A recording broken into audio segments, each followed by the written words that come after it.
welcome to Free Cheese, episode 328. I'm your Joe Dix, joined by Marc Augustiniak. What's up? Matt Sellner. Hello. The Free Cheese is a weekly video game podcast about video games brought to you once a week by thefreecheese.com.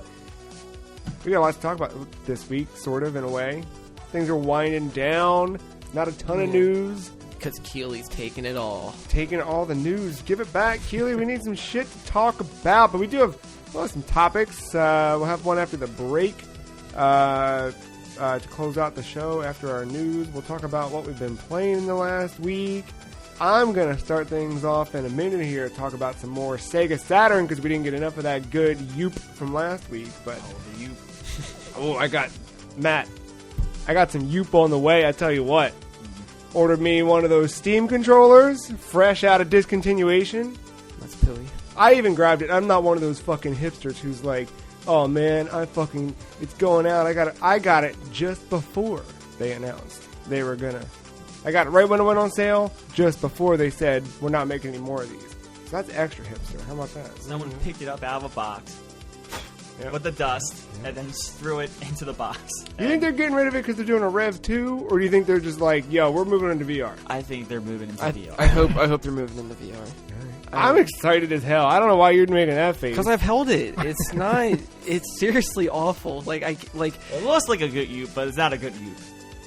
No, it's pooey. It's you backwards. I'm curious to see how it's gonna handle. Those pads. Yeah, on the top.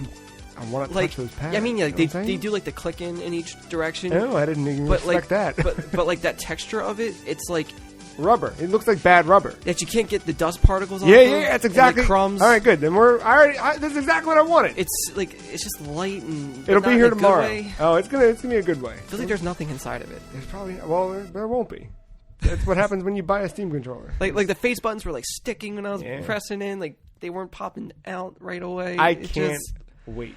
No, legitimately, I bought one out of morbid curiosity, and I bought the 8BitDo02, not out of morbid curiosity. That one's out of rabid desire and hunger for a little new baby controller that I can use on the go. If I can trick that one into becoming X input on iOS, and that could be my portable iOS controller, I don't think it does that, but I can use it on my Switch or my computer or something else. Oh wait, so phones can't? It can only do Xbox and PlayStation. Yeah, it needs to think that it's an Xbox. The phone has to register with an Xbox One controller or a PlayStation 4 controller. Okay. I don't know though if by putting it into X input mode you could trick the iPad or iPhone into thinking it's an Xbox controller. Right. Because it does, that's how it works on PC, but I think technically it's different firmware that it's looking for, so I don't fucking know. How are you guys doing? Any new controllers in the last week? Yeah, I got that purple boy. Oh shit, yeah, I was joking. Forgot you got it. Yeah, I got my 5th controller, and I'm the only one in my household that plays video games, so I got my 5th PS4 controller. Asked for a second Xbox One controller for Christmas. Hey, there, worst comes to worst, I can continue to use these guys on the PC. That's true. Get yourself a stand. I had to buy a whole fucking thing just for controllers that I own. So you can one day have that too. Can't wait. I almost got you something at Target today. I had an Incineroar amiibo. Oh yeah, it was real close. Can't fucking wait. If it was $10, I would have pulled the trigger. But $15.99, it's just like, nah. It's not worth. It's not worth the spend joke. about 10 each on your nightmare gift this year. Yeah, but that's what I mean. $10, right? Not $15.99. That's like then you're buying a meal for 2.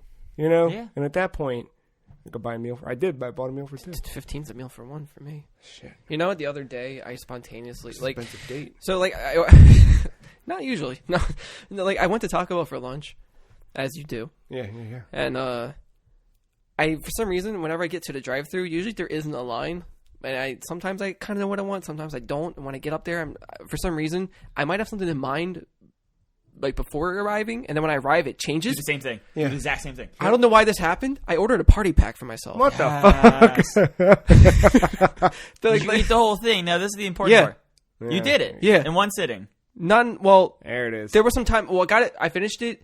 I mean, started it when I was at work. Finished it when I got home. Okay. So we use... It's still good. Because I did the half like chicken roll up tacos and then I didn't know you crunchy could- tacos. I didn't know you could... I didn't know you So- sub in and out like that. So I had me the chicken tacos and I had the actual tacos All right. later. Oh, No, it was yeah. a special they're doing. No, because in college, my roommate freshman year thought it was a great idea to do a taco pack, because I think they were just coming out at this point. Yeah. Thought it'd be a great idea to do a taco pack challenge, and he completed it. Yeah, I don't think it's he smart. he hated himself afterwards, and then it became a thing where he set the trend, and someone tried to match him, and no one matched him. It's about speed. It's always about speed. Yeah, Yeah, that's why. It's why. So Ben will hear this and he'll know. But if you go to a buffet with Ben, Yeah. it's not a social experience. It's a competition. It's not a competition. It's just Ben knows he's spending $11.99 and he's going to get his $11.99's worth. My grandfather would bring like 5 plates to the table at once. Not exaggerating. I don't for- think with a buffet. Ben doesn't triple up like that. He single plate at a time, from what I remember. But there's no talking because there's no time for talking.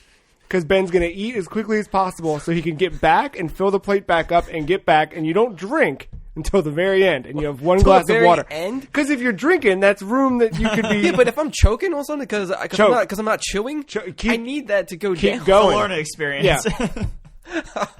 Here's the thing. If you've got something stuck, It's gonna be like you just put something bigger behind it to push it through. it's gonna be like the Papa John's guy or whatever. 40 pieces in 30 days. pieces. That's it. 40 pizzas in 30 As he's sweating like a sweats. greasy pizza. just meat sweats constantly. I used to deliver pizzas and we didn't eat 40 pizzas in 30 days. Day of reckoning's upon us, guys. Ah, man, it sure is. That guy fucks. I didn't want to use that as the transition, but I think the Sega Saturn had its week of reckoning after last week's conversation. Look, I'm not going to say that we were underprepared for last week's conversation in celebration of the Sega Saturn, but we really didn't have much to say from a personal standpoint. I had played. It just wasn't. It was never part of our. Whoa, something's happening out there. You said Saturn. And it gets the blood going. But we. Speak for yourself there. Hey. Well, maybe you could. So I had played some of the games from the Sega Saturn's library, but not necessarily on a Saturn until this week. So obviously you got to do your barometer test, and I started out with. I think I jumped around, but I played a little Akumaju Dracula X Gekka no Yasu Kyoko, or Symphony of the Night, and. Boy, that is I'm very happy the PlayStation version came out. I know this is not starting us off on a good wing of the celebrating Sega Saturn, but what a weird thing that version of that game is. Because right from the start, you can choose between Alucard, Maria, or Richter. Right from the start. Real weird. Oh, so But couldn't you technically do that from the start if you typed in the right? You Or had did to. You did needed a have to cleared clear it? save. Okay. Yeah. so you have to beat the game. So they're like, well, we know you're not going to finish this game all the way through. I don't think it was that. I think it for you. I think that. Well, by the time they made the Saturn version, the PlayStation version had already been out. But yeah, so I mean, John Linneman did a really, really good job of showing the differences between the two versions. If you go back a couple years now to one of the Digital Foundry retro, the DF retro stuff, I'll have to check that out. it's so fucking good. That was a really, really. I think that was one of his earlier DF retros. Did And the it- Ring of it the showed a Night. lot. Yeah. And but what I noticed right away is like everything's just kind of off. Like a lot of the pixels are not as sharp, so therefore like the castle seems like it's always like moving, which sounds weird, but just like because they're blurry, they're Yeah, not. it's a motion kind of blur. It's not a motion blur, but it's like a. It just seems like the picture's swaying even when it's. I Is get this that. something like I get that. like the PlayStation background is there, and then in Photoshop they ran like the blur brush right through it? Yeah, almost. Yeah, a little bit. It's just like it can't. And I was fucking around with different like filter settings to see if maybe that helped at all, and like nothing I could do made it super smooth. And there were certain spots like if you remember the scene when you talk to Death and he steals all of Alucard's equipment. Mm-hmm. There's that like swirl in the background, like that just looked kind of off. Is the voice acting the same? So this was only released in Japan, so it's all in Japanese Japanese. audio. But the Japanese audio is good. I haven't compared it with the Japanese PlayStation 1 version. I haven't played that one. But the weird one, like, remember after the beginning fight with Richter versus Dracula, and then the picture goes in the background, and they have that scrolling text. So all of that written in English, even in the Saturn Japanese only release, and then Japanese voiceover. What do you call it? The background there in the PlayStation version was a 3D render of a castle, and the camera was kind of slowly panning around it, and it came up and just like Castlevania. This, like, just a static, flat texture. Oh, it was just stark difference. Well, doesn't that go back to the Saturn not be able to render 3D? Yeah, for sure. Or whatever. Yeah. But I did spend some time with some games that were very impressive. Like Daytona USA and House of the Dead. Arcade perfect, as far as I can remember. But, like, just so good. Such good versions of both those games. And then Sega Rally Championship, I think is what it is. But that one, too, just felt like you're playing the arcade game, except you're holding a Saturn controller. How did you play House of Dead? They had a Saturn. Like mouse and keyboard? No. You would just aim with the Saturn release of it. Yeah, it had D-pad. Like you had to like move the reticule with the. Okay, yeah. It's just not. It's not great. Like I was. Okay, I didn't know. Yeah, I didn't make it too far, but it worked kind of.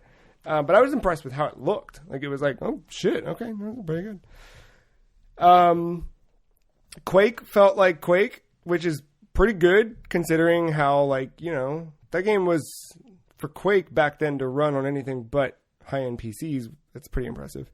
Parodius, of course. Yeah, not gonna gotta have that. Yeah, not gonna fuck around on a platform and not try their Parodius. So I played a couple versions of Parodius. All of them so good. I did real good at Parodius this time. Like, made it through almost I made it to the second boss without getting fucked up. Oh, wow. Yeah. Without taking a hit and losing any of my power-ups. But that ran really, really well. Sonic R.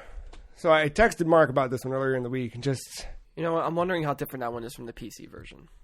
It was rough, dude. So Sonic R is a racing game, but you're all on foot. Which is how it should be. Yeah, makes sense. Yeah. It just doesn't feel good. It's a 3D game, so it's not, but it just kind of feels off and weird. The problem I had with it was when... Oh, it's janky, yeah. I think I texted you this part where I lapped Robotnik and Amy, and then... The ones in vehicles. And then I, like, hit a wall or something, like, just running. And then I had lapped them, and then they just went in front of me after lapping them, which would have meant they still were in whichever place. Nope, they were now in first and second, even though it's not how that's weird. It was a weird bug. But even though the game was kind of, left me desiring a little bit more, that music is so good. Dude. Work it out. Look, fucking work. So, like, I'm gonna play you the tracks, Matt. It's like early '90s, like electronic dance music, like shit you'd hear in Skateland back in your childhood or whatever. It's like jazz dance, kind of. Yeah, there's lyrics to all of it. It's all lyric. It sounds really good. It sounds like something you'd hear if they were trying to get you to leave Macy's or something. You know what I mean? Like.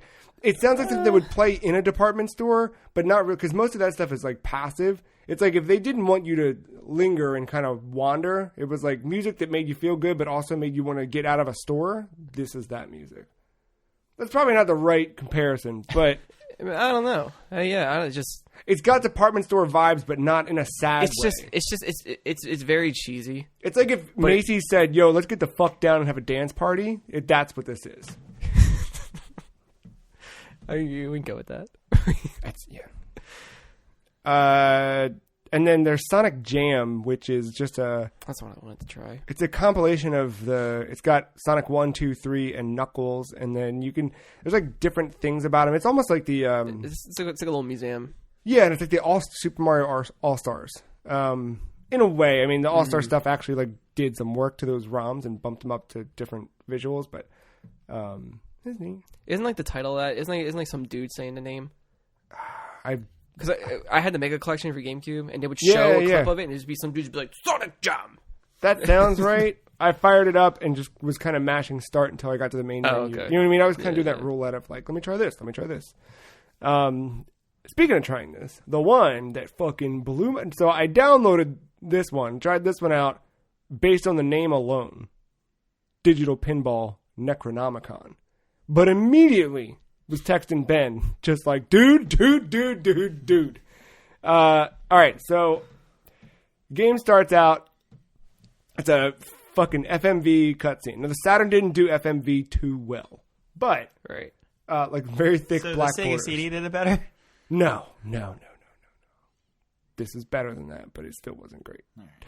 Game starts out. You got a dude in a cloak carrying a lantern through a church that's got skulls with snakes crawling through the skulls and all this cool shit. Sounds alright. Looks like a badass music video is about to go down. I got this heavy metal fucking chugging happening, just kind of like, it's like good, but like also kind of like corny metal, but still like real Dated. good. Yeah. And just this badass, like they really did a good job at like building the world of what is happening. Dude opens a book, of course. There's always a book. Necronomicon. It's got weird language written in it and all the all the cool occult shit that you want. And then you find out the music's from John Petrucci, which makes so much sense, of Dream Theater. Mm. He only did the intro and the outro music to the game. Already like 12 minutes each. That intro was I put the controller down. Like I was like, all right, let's let it bop. He's a Kojima of music. Yeah, exactly. But the game itself, the fucking pinball is really good. And the way you choose a table, it's like this fucking sigil that's like, I don't know. It's almost like runes and shit like that. It's this big circle. And it's like inscribed in there. You have to kind of like push right to rotate the circle and choose one of the weird whatevers. But each of the tables is named after like some different fucked up thing or something. And they're all weird, nightmarish, hellish looking tables that are just fun. And it was, I had to help. That was probably the highlight of the Saturn for me, is Digital Pinball Necronomicon. It just was kind of, you don't see shit like that anymore. I mean, you kind of do. There's that cool Devil's Tilt pinball game on Steam that I want to buy, but I don't know. It's just a weird thing. And I spend a lot of time just kind of like poking through old magazines and reading through old forums and just seeing at the time, like, what was the hype around Saturn, and which there wasn't a lot of, but the people who were about it were fucking about it. The 10 of us. Yeah. But yeah, I felt weird kind of after last week. I was like, man, I kind of want to dig into this thing a little bit more. So I did, and I'm happy that I did. I think most of the stuff I kind of tried out was stuff that I felt comfortable just kind of doing in passing. But there are a couple things that I'm going to try to spend some more time with. I know Shining Force 3 is on there that is a big, like, long RPG. So some stuff like that I might fuck around with. But fucking Sega Saturn. Did you try Knights? Yeah, I still don't really like that game a lot. But, Yeah, that's a weird one. Yuji Naka had to make something, I guess. I guess. I got better, I think, at it, but I don't know, man. It's that's just a strange. It's out there. Yeah. I want to try the Christmas one. I assume it's the same thing, but reskinned with different textures that look like Christmas. But the one weird thing I remember about... seeing art. I didn't know that was another game. Yeah, I don't know if it's just like I have no idea. Huh. The weird thing about a lot of the first party stuff that I jumped around with is like I think I looked at the title screen for Panzer Dragoon, but I didn't actually play. But there's all these sound clips and stuff that I'm like, they're resonating with me, and I'm like, why do I know this? And it's all because of Sonic and All Stars Racing Transformed. Because that game really was so much more than just a Sonic racing game. It's just a love letter to all things Sega, which is why it's still the best kart game ever made. Definitively. But yeah. Sega Saturn. I don't know if that closes the book necessarily on Saturn, but at least for this week, we got to peek a little bit more at it. That book closed years ago. It's got a good library, man.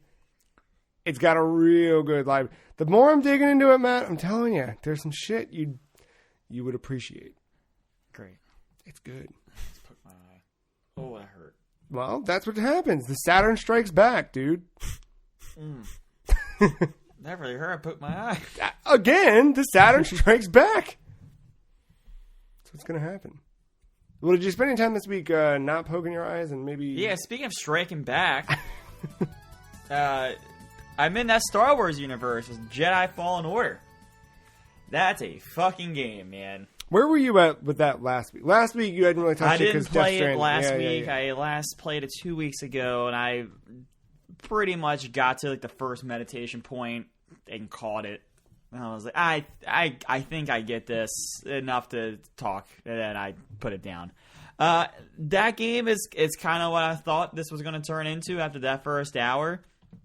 It takes that formula of a Metroidvania plus little Dark Souls, little Bloodborne, little Sekiro, put into a blender with some Star Wars flavoring, and you got yourself a game. Shit. This game, I'm in love with this game. I think it's like the perfect follow-up to Death Stranding after like just walking with cargo from point A to point B.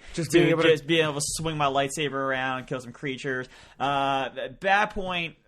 Minus 1 point for this game. A lot of spiders. A fuck ton of spiders. Nice. That's good. There's too many. I was just talking about spiders this morning because we were talking about all the different vacations and stuff, and we realized that everywhere we go, we always find weird spiders. We were talking about when we went to Texas, and they were just in the fucking bathrooms. There were spiders all in the bathrooms. Eight boots. And then, yeah, of course, we went to Spider Island in Japan, which just, oh man, so good. Yeah, great. What kind of spiders you got working on here? You got fucking giant ones. Nice. You got little guys that spit little toxins at you. Well, see, that is painting them in a bad light. Spiders don't spit at you. You know what I mean? Don't write in and tell me I'm wrong. I don't want to know. These ones in Dorthamir, or whatever that name of that planet is. Gotham? No, not Gotham. All right. Yeah, no, there's multiple types of spiders in different planets. It's fucked.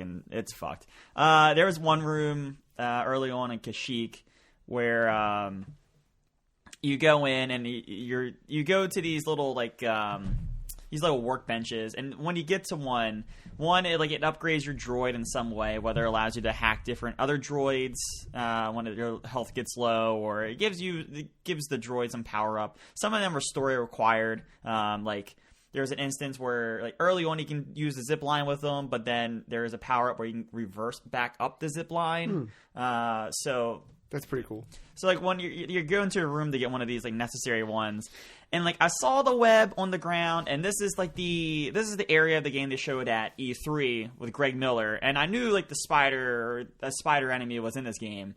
And I saw the spider web. I was like, yeah, that's not going to be here this early. Nope, fucking jump down. It just comes from behind, jump scare tactics, and yeah, it's a battle with this. So it's a big thing. It's bigger. It's not just a slash and it's dead. It's this one is bigger. There's a parry mechanic to him where you can get it down to a one shot thing. But yeah, it takes a little work to get through them. But do you feel like the game's teaching you how to be a Jedi in a way? Do you feel like you're learning some of the mechanics? Does it do a good job of introducing that stuff as you're... I feel like I'm playing Sekiro all over again. Weird. It's a lot of the combat is the parry and patience and knowing when to take your strikes. And then just like Sekiro, where there's the break meter, that slowly filled up as you were blocking or as you were parrying your opponent. The same thing is happening here, where you have a meter that you can only block so much, and an opponent can only block you so much, or you can parry them and it will deflate that meter some. And then that when it goes down, they get stunned and allows you going for a couple attacks. That happens with most of the monsters. The stormtroopers, that kind of stuff. Is it as challenging? No. This is not your From Software type of difficulty. I'm even playing on the next step up, and I feel like I'm getting through with ease. And I think a lot is because I played Sekiro earlier in the year. I know what to expect with this type of game. Yeah. But I was actually shocked with the amount of enemies. You have your different types of stormtroopers. Some of them have shock batons to allow you to go more like mano a mano, sword sword gameplay, and some of them just like shoot you in different ways. Like some of them have miniguns, some of them have like this rocket launcher. Like it mixes up the stormtroopers a little bit, but I was actually shocked with the amount of like monsters you come across, and that's where like when you play something like Dark Souls or Sekiro, yeah, there's those ninja enemies you come across, and that's probably the vast majority of those games, but there's also like monsters and stuff you find along the way that challenge you a little bit, and this game has a bunch of that as well. There's even like a zombie witch thing out there. It gets kind of wild. I will say your care for the story is going to come with the amount of care you come for extra Star Wars lore. So I come from knowing the original trilogy, the prequels, and Episode 7. I haven't even seen Episode 8 yet. I plan to before the new one comes out, but haven't gotten there yet. Don't read any of the extra comics. Don't really do anything like that. I'm playing it, and I'm like, this is Star Wars. Like, it's whatever. Like, one or two things happen. I'm like, oh, I probably should have saw that coming, but I didn't. That's kind of surprising. It got me a little invested. But pretty much, you play as Cal Kestis. You are a Jedi on the run. This is, of course, after the events of Episode 3, the famous Order 66, where Senator Palpatine orders the clone troopers to kill all the Jedi. So that has already happened. That purge has already happened, and you are kind of hiding. Events happening, and of course now you're with some people, and you want to bring the Jedi Order back together.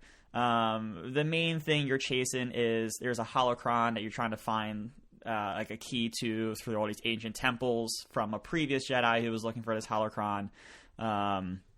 It's all the names of kids that have had like force powers or have like the force aura around them. So Cal is looking for them for two reasons. One, to keep it out of the hands of the Empire so they can't continue their purge, and so that way he can try to rebuild the Jedi Council. And it has you going across, from what I've experienced so far, 5 different planets, each of varying sizes. Some of them are absolutely massive. Some of them are a little bit smaller, but still like big in their own regards. And then it has you navigating these planets Metroidvania style. I was going to say, this has been equated a lot to like Dark Souls, Metroid Prime. Yeah. Like you'll, like very early on, especially in that first planet, like you get to an area where like there is a bridge, obviously, and you can kind of see that it can be pushed down. Like, maybe you've had like a force push power. Sure. Of course, Cal's a little sheltered. He hasn't used his force powers for a bit when he's finally forced to start being a Jedi again. Yeah. He doesn't remember how to force push. And then events happen in the story, and you learn how to force push. Guess what? You can go back to that area and push down that bridge, and now you're able to access that area. Yeah. And a lot of the map does that. What's really nice about the map, and I did kind of go into it 2 weeks ago, that there was like a tutorial on how to use the map. Mm-hmm. The map is very nice. It's like a 3D projection that your droid puts out for you, but it's color coded. Like as soon as you go into an area, like the whole thing's automatically mapped out. If you see like a bridge, for instance, and the game kind of does like UI things to kind of show blue if you can do something with it, red if you can't. But that map will also show green or red depending if you have the power or the ability or whatever to get past that zone. If you haven't even gone over to an area, like say like there's a bridge over there, but I haven't like zone or rotated my camera to look at it, the map will just show like a yellow like just line that says I haven't been to this area yet. Mm-hmm. So like, as you're going exploring all these different places, and I leave for like the next story beat, and when I come back, I can see like I haven't even gone over here. I can now push down this bridge, or I can pull this bridge, or do whatever. I can, or I still can't go over here yet, or whatever. And the map does a really nice job of doing that. Even the save points, there are these meditation points, which is the same as lighting the torch or the lantern in a From Software game. There's a clever mechanic there. You can rest if you want to, but if you rest, you respawn everything you've defeated along the way. So there's a trade-off. Like I can just get to it and save my game, but keep my stim packs, which is like a fucking blood vial. Yeah. Or I can like, keep my lost stim packs and my like dent in health, but keep going on and not have to worry about the enemies in an area. Yeah. So there's a little bit of a trade-off to that. Yeah. in those areas are also where you can apply your skill points. There's not RPG where like you have a strength number or anything like that. It's more like I now can do like I have this base force ability. Now let's expand upon it. Very God of War style with the Leviathan axe and all the other tools at your disposal there with Boy and whatever. But it's a lot of fun. Even like I don't find myself like caring about the story all that much. But man, like I can't wait to go home and fucking keep being a Jedi. So you went back-to-back games with actors playing characters with their real likenesses, kind of in a state. How do you feel that was executed versus Death Stranding, or? I don't know. I feel like that's a weird and tough comparison because they're two totally different vibes that they're going for. Like, but it's very much like when I see Star Wars, I'm like, that's that dude from Shameless. That's that dude from Fast Times. I mean, I'm a little bit more. I don't know. I would say I kind of care more about Cal because I think that maybe the performance is a little bit better. But like, also like I know what Star Wars is, and I know it's never going to try to do the thing that Hideo Kojima tried to do with Death Stranding. Like Star Wars is Star Wars, no matter what they do. By far, easily, KOTOR is still the better story, but I can easily say this is probably the best Star Wars game since KOTOR. Yeah. Is it better? I don't know. It's still yet to be determined, but hell, damn, I love playing this game. I don't know, man. I'm not used to that uncanny valley shit where it's like, you know what I mean? Like, there's something off here. Like, I can smell it, but I don't know. It's weird. I don't know. I would say I'm probably about like 15 hours in. I'm moving along.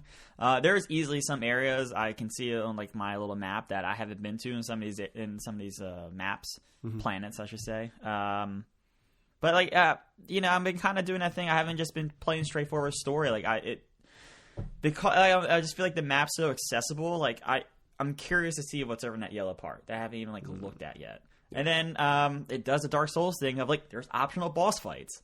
Yeah, it's cool. Like I was stumbling along and like I knew my main objective was straight, but I was like, let me hang a right and see what's over here. Ran into a fucking boss fight. It was kind of awesome. Is there any like? Are there boss fights or are those optional things that are like fan servicey where you're like, oh, that's that guy from the background of the one thing, or do you think that's the stuff that might be lost on you? Not there is some stuff I recognize right away. I forget the actor's name, but one of the main dudes from Rogue One, that side Star Wars movie, I did see that. He is a crucial part of the Kashyyyk storyline, at least early on. His character name, I think, was Saul. You're talking about Forrest Whitaker, right? Yes. Yeah. He plays an early part in the Kashyyyk storyline when you get there for the first time. I mean, you see various things like they're very early one.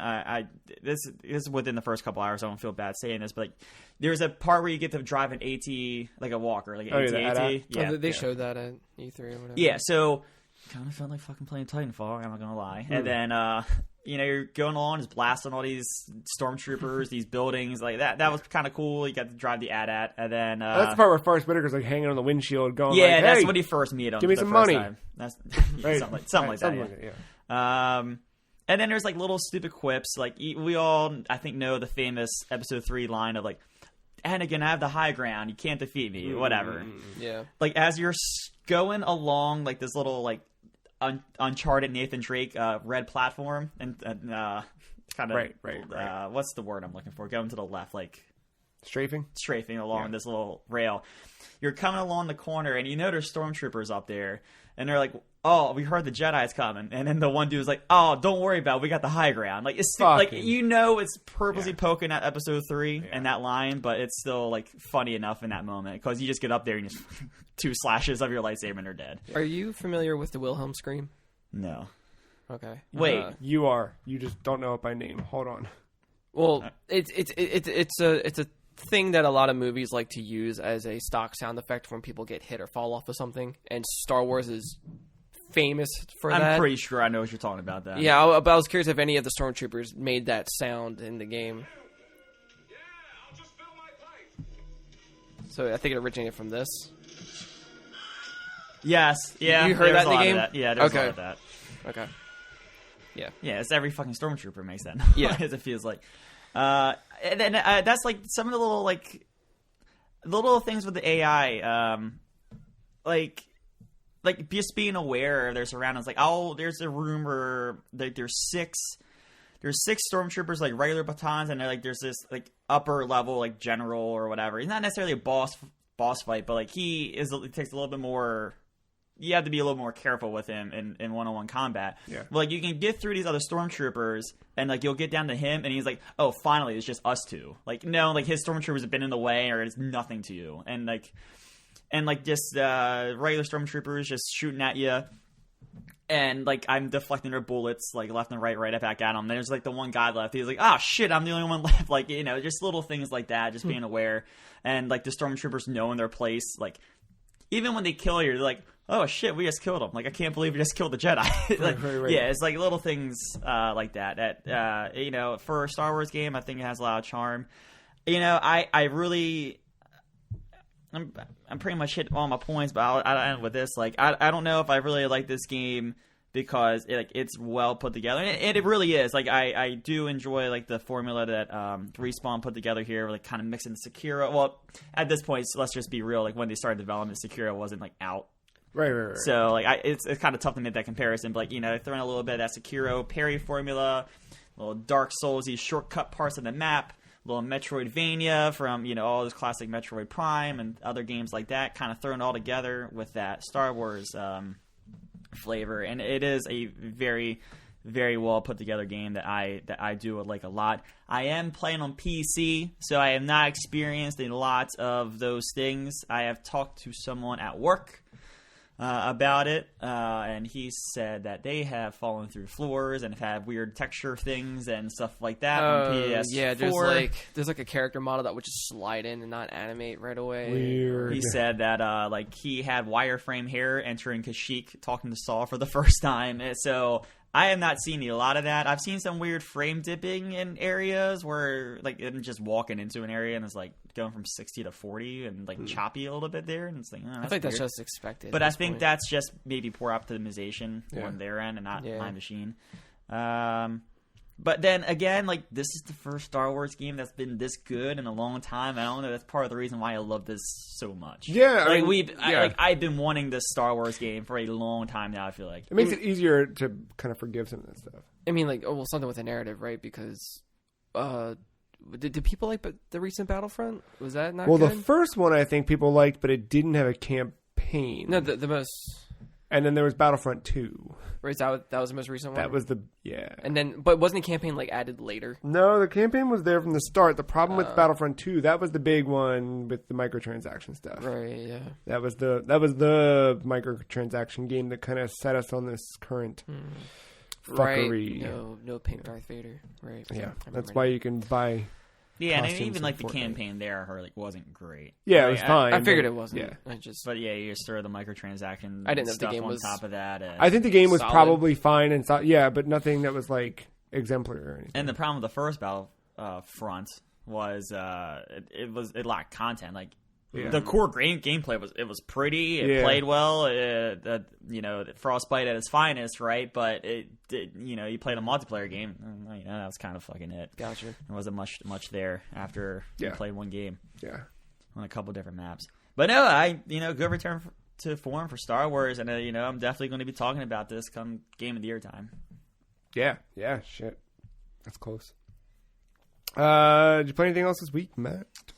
No, I'm just plowing through some of those last minute games that decided to come out on me in November. But I will have.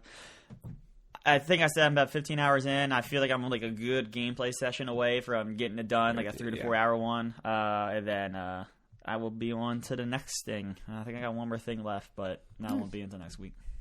Nice. Mark, What's up?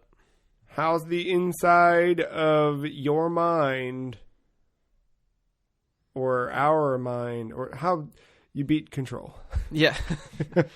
Not only beat it, I completed it. Yeah, you fucked that game up. Oh shit! I got all the achievements. So you're in a mirror. Yeah. Actually, yeah, got all the outfits. Completed the skill tree with some even leftover bonus points from finding all the secret rooms. Oh shit. Yeah, that's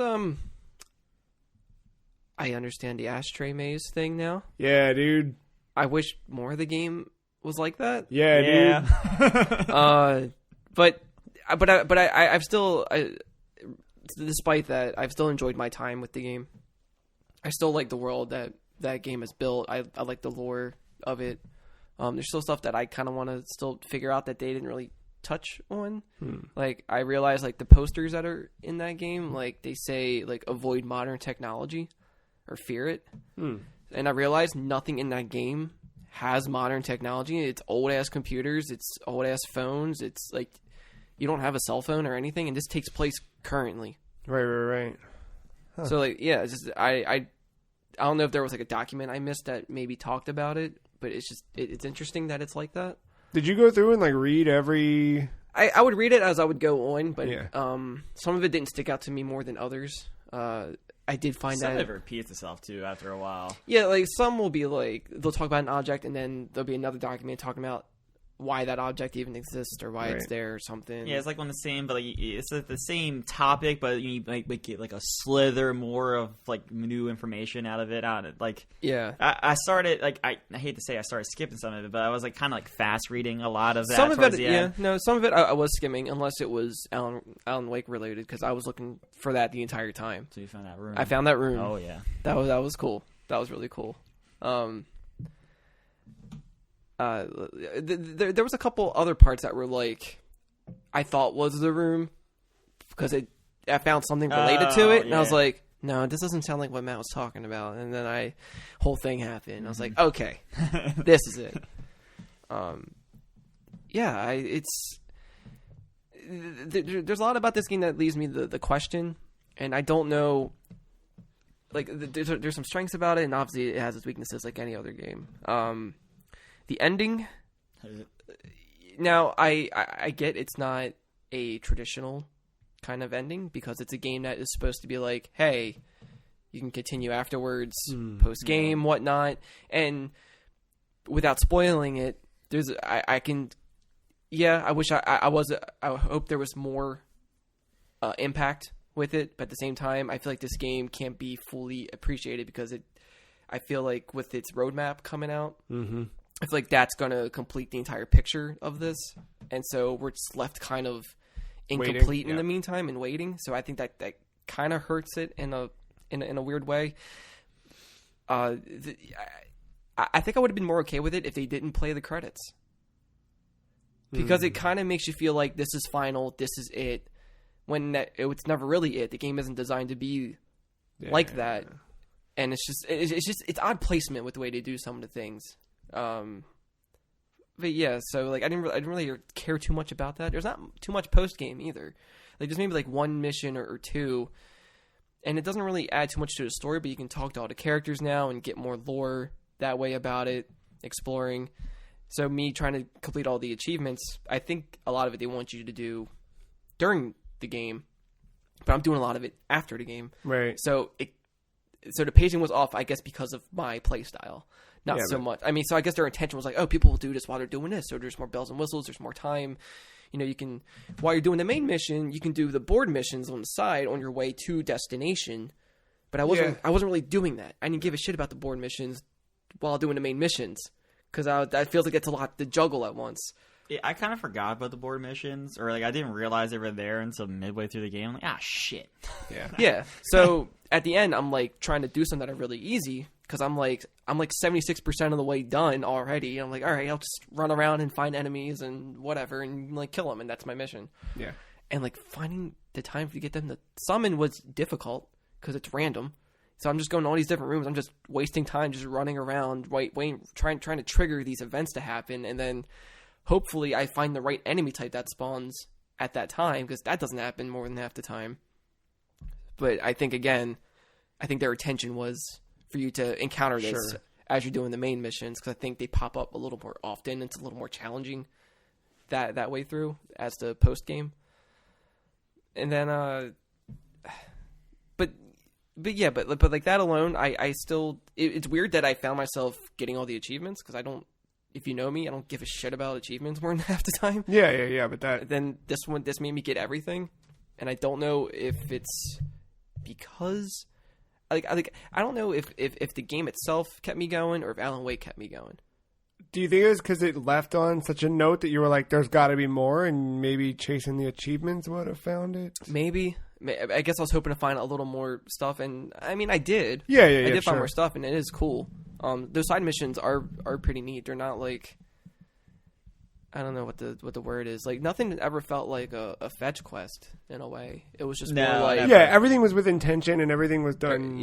like exploring was in cool. service of the bigger story. You know, like maxing out that skill tree and like you having all the different abilities put together and the different guns, having different modifications on the guns. Like, it still felt simple. Yeah, just good enough to like just where like I don't think about it. I'm just doing everything naturally, and it just feels nice that I have like just a limited amount of things. Like some boss fights were annoying, still because I'm just not like fully aware of everything going on around me. I'm so focused on trying to like keep a distance or keep cover while things are refilling. But I think in the end, I learned to conquer it. Did you have trouble with that one I was talking about last week? Which one were you having trouble with? The kind of last-ish big thing you got to do going up and around. Oh, with the satellites or whatever. Yeah. I died on that a couple times. Some of that is bullshit. The checkpoint system. I'm going to go back to that. The checkpointing at that very stage of the game is complete horseshit. No bueno. Well, I did like that I didn't have to start from the bottom of that mission.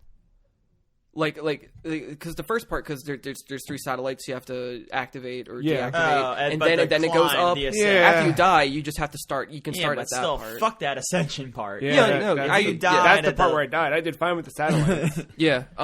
My biggest trouble was not even that. It was the Tomasi fight part 2, post game. I didn't do that. I didn't do any post game stuff. Yeah, like it was just annoying. But like, I mean, I figured it out. But yeah, I don't know. There's How'd you end up with that fridge thing from last week? Because that was giving you some trouble, right?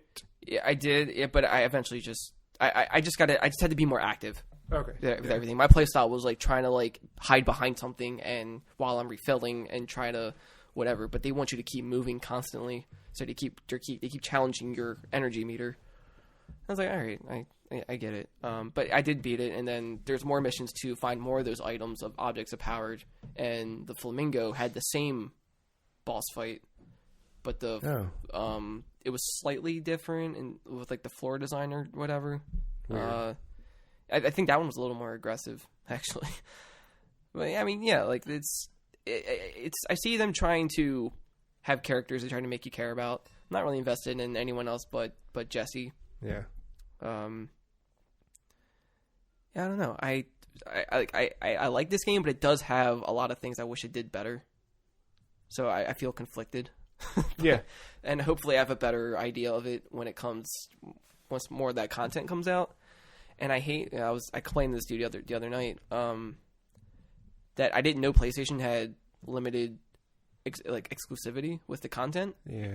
So they have extra costumes that I don't get access to that I thought were cool. They get a bonus mission that features Hideo Kojima. I didn't even know about that. There's like some type of dream tank you go into, and it's him narrating.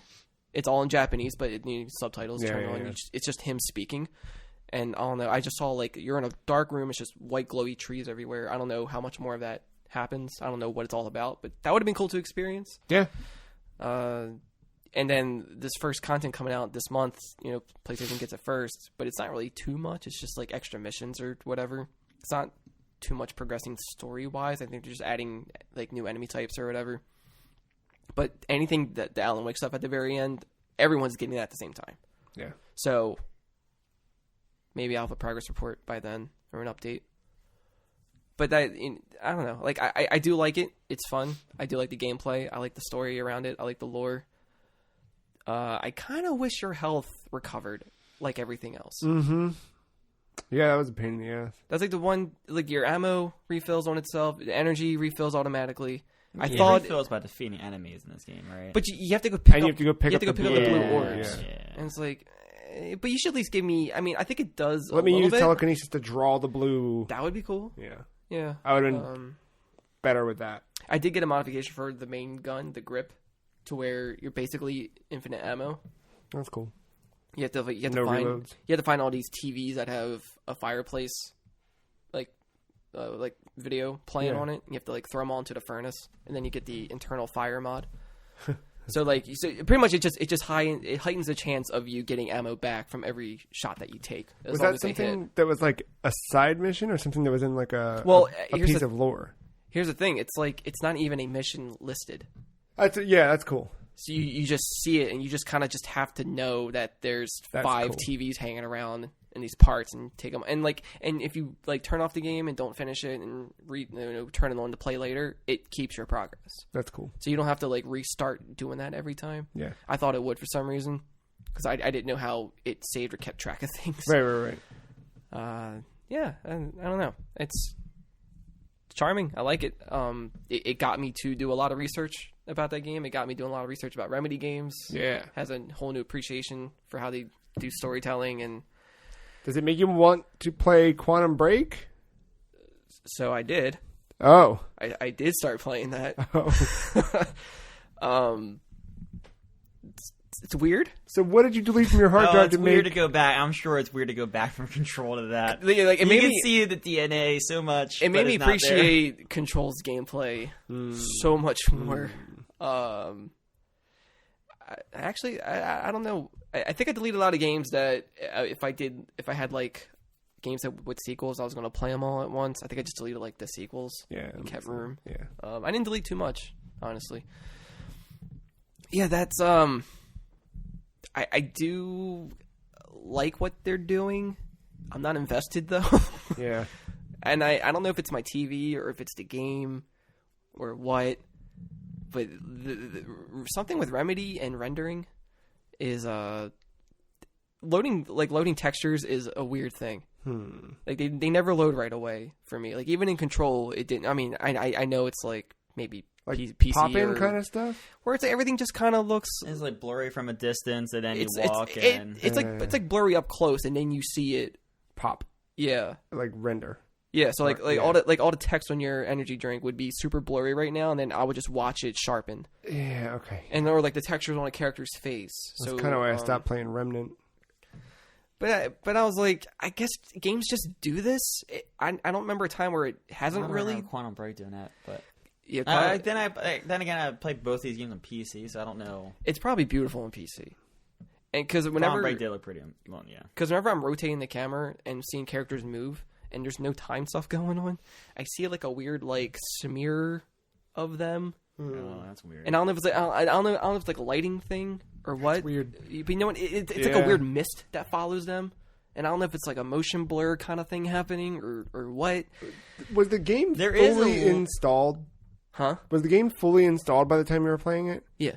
Okay. Because I know they have that like thing where it's like ready to start or installed. No, and, I like, waited till it was done. I was like, maybe it's that. That's a weird. I mean, there is a little bit of that motion blur though because of the time manipulation. in right, it. but this is just me just like walking around outside or inside, like, and everything just feels like Oh. put yourself in a room where all the walls are made out of sheet metal. Yeah.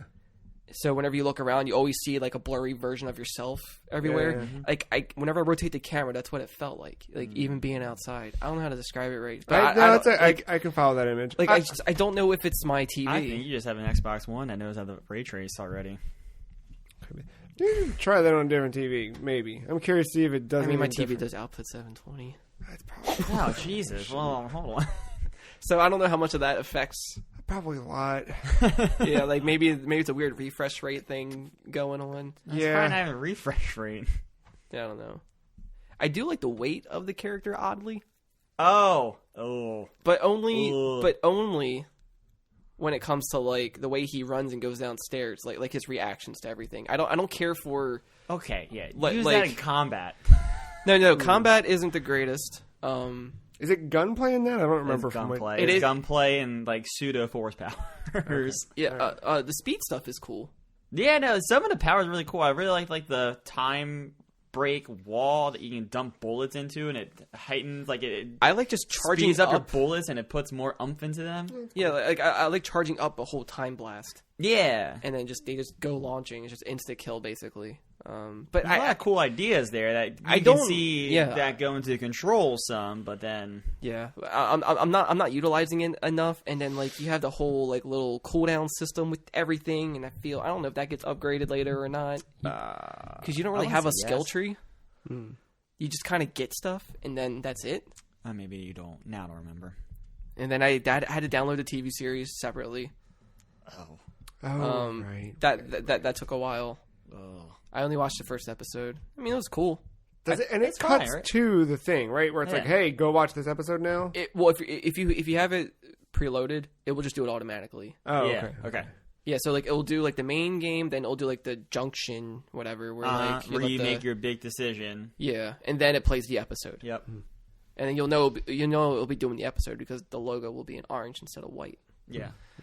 Yeah, I mean, I think that world I don't care too much for. I do like that it's a part of this whole Remedy universe. Sure. That they've been doing. Because, like, first thing I noticed, because it all takes place at that university in the beginning, go into a college classroom, took a screenshot immediately because it was the whole, like, somebody broke down Alan Wake on a chalkboard. Oh, wow. I hardly even knew Alan Wake was a game probably when I was playing this game. So I guess whatever documents are out there, they were like, all right, this could mean this. Maybe this happened to him. This mean like this thing. Like they were connecting all these lines. That's cool. And I was like, where the fuck's Max Payne in this world, man? Yeah, I know. I want more Max Payne. He's purchased by Rockstar. The voice of him is Trench. Yeah, I don't care about a voice. Give me some Control. Max Payne. Maybe Where's the fourth Max Maybe Payne this at? whole time Trench is just Max Payne, and the DLC you get in the spring has nothing to do with Alan Wake. It'll be a Max Payne 6. I don't know. Max Payne 6? Yeah. It'll make sense. I want a Max Payne game. Like There's right 3 now. of them. Yeah, I've played them all. I love every one of them. I've only played a bit of the first one. Actually, no, I lied. I never beat 2 because my save glitched out, and I was like 10 hours into that game, or 8 hours or something like that, and I didn't feel like playing it again. And I think that's another cool thing to point out with Remedy. They've done something with their gameplay different each time around. I mean, yeah, like they're all like in a way like third-person action shooter games, but they do have that nice little element to each one of them. But you see the DNA like from each one. I mean, Max Payne started that bullet time thing. Yeah. Yeah. No, I mean, there's something unique about each of them, which is cool.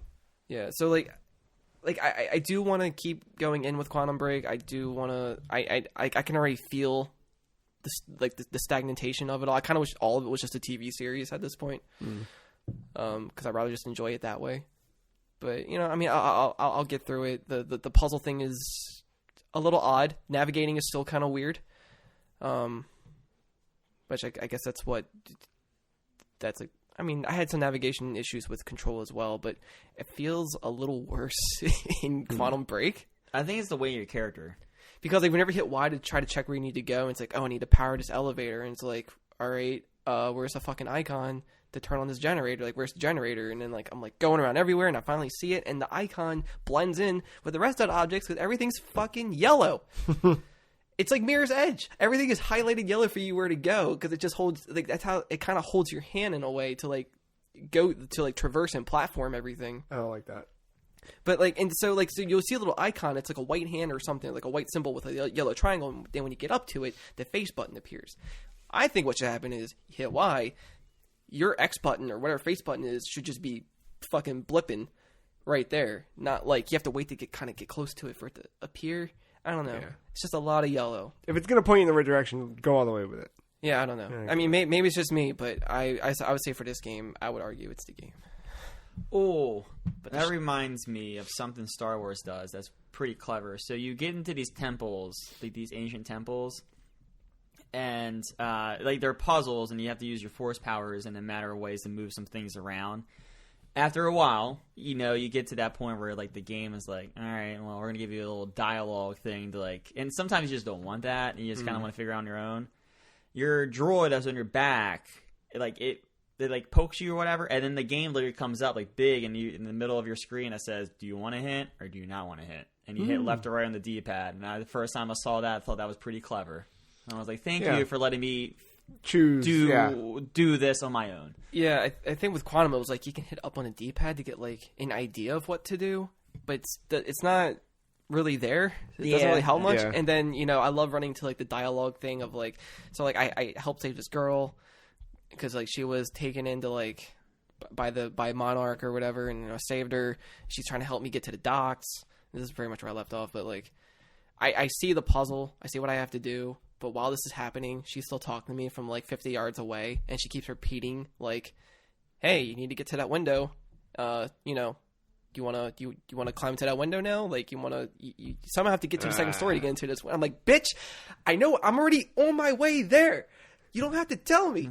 Like, Let me explore. Yes, like, I have to reverse time for a second so these platforms can come back up so I can run across them in time before they fall down again so I can climb into this window. Meanwhile, she's still telling me, oh, hey, maybe you should go into that window. As if I don't know where to look. It was like Luigi's Mansion at the beginning, where you're like trying to fucking just let me see what's here. I'm gonna vacuum this up. I'm gonna Oh, and then the thing do popped this. up. It's like, hey, you should go over here and get this thing I need. And it's like, yeah, I know, but I want to do this too. Yeah, except you don't have an option to turn that shit off. Yeah. It's just, I mean, I don't know. It's just, I've seen games do that before. I don't know why it hasn't really bothered me much before, but this time it does for some reason. And it's like, all right, lady. Have you gotten to like a big old environmental time break in that game yet? Where it's just like the entire place is just like fucked or whatever. Yeah. If I have it, it's not for long. But like the area is like completely kind of different. Like things are Where- falling out of place. Yes. Like you've Where seen... like everything's like darkened. Kind of like when you hit Y or something, or to get like that time view of it. where it No, hides like everything. you literally go into an area, then like a time break happens, and like things Oh, are all fucked up in that area. I think in the beginning when you're trying to get out with your brother. I don't remember if it happened at the beginning or not, but I know like if you're going towards the docks, I know there's like a period there. Yeah. I think that's kind of one of the coolest little things that they do in the world, Yeah. because then they start to explain why that's a thing. See, and yeah, like I do want to kind of get through it to just understand the story, but at the same time, every little thing that they want you to pick up and discover, because they're really pushing. They give you like a whole prompt in the beginning of like, hey, we want you to interact with everything to get the full thing of this story, because they just love telling story in so many different Yeah, and then mediums. they give you that counter every time you pick up something too, and it's like, shit, Dude. I gotta really walk around here. And it's like half the stuff you kind of have to look at. Like first, there's a map, right? You there's no prompt to look at it. And then once lady is typing on the computer, she's like, "Oh yeah, you have to like find this location. Can you check the map for me?" And then you have to go to the map, and there's a prompt to look at it. And it's like, I don't want. But other than that, there's emails you can look at. There's documents you can pick up. There's little knickknacks or photos you can look at. Half that shit, I'm just like, if I see an email, I'm like, I'm not even reading it. Yeah. I just pick it up, close, leave. But it might get to a point where I don't even care about reading them. I just want to just run through and just kill everybody. I don't know. I think always like the science in that game, like, or like not that it's probably not actual science, but like the science explaining what's going on in the world. Yeah. I think that was like the part I was like, oh, that's fucking weird. I'm gonna keep playing. Like, that's see the part- next little layer of that. Yeah, that's the part I want to tap into more of and understand more of. I don't care about Monarch employees talking to each other about me being like a criminal or something, or I need to be stopped. And it's like, okay, yeah, I'm not there for that. But I feel a lot of that stuff will probably be later in the game.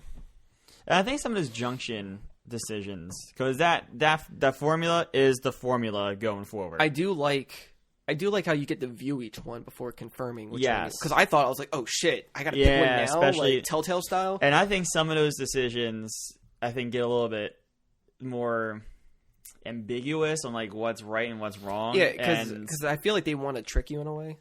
Yeah, no, I think it's just one of those stories, and I think I said this when I was playing it last year or 2 years, whenever I played it. Yeah. I was just like, it's not like a good and a bad guy. They just both firmly believe in their stances about what to do.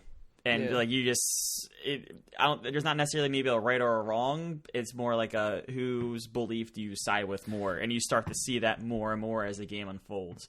Yeah, like that first junction. I forget that actor's name. Jeremy Renner. He was Littlefinger in Game of Thrones, Yeah, I don't remember his but name. in Dark Knight Rises, he was the dude in the beginning that Bane. Throughout that, yeah. Yeah, Jeremy Renner.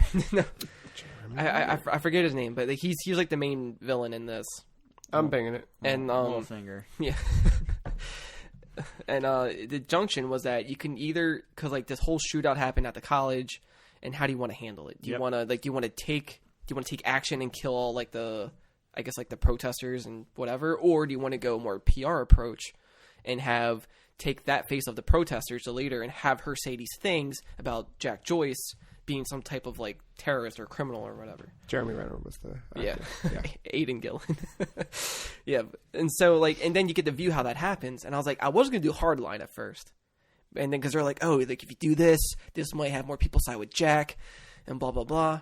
I was like, oh yeah, I could help out Jack. Why not? But then I thought, but then that means I could have more people killed because of Jack. And I don't want to get them killed. So I got in my own head about it. So I just picked PR. Because I was like, he'd be sneaky. That's what he is. He's a I'll sneaky remember dude. every decision, but He's a nerd. I want to He's- say like I remember each one like kind of getting a little bit more like, ew, I don't know where I want to go with this one. Yeah, like I feel like if anything seems too good for Jack, I feel like it's going to be a setup to where it's going to backfire on him in the end.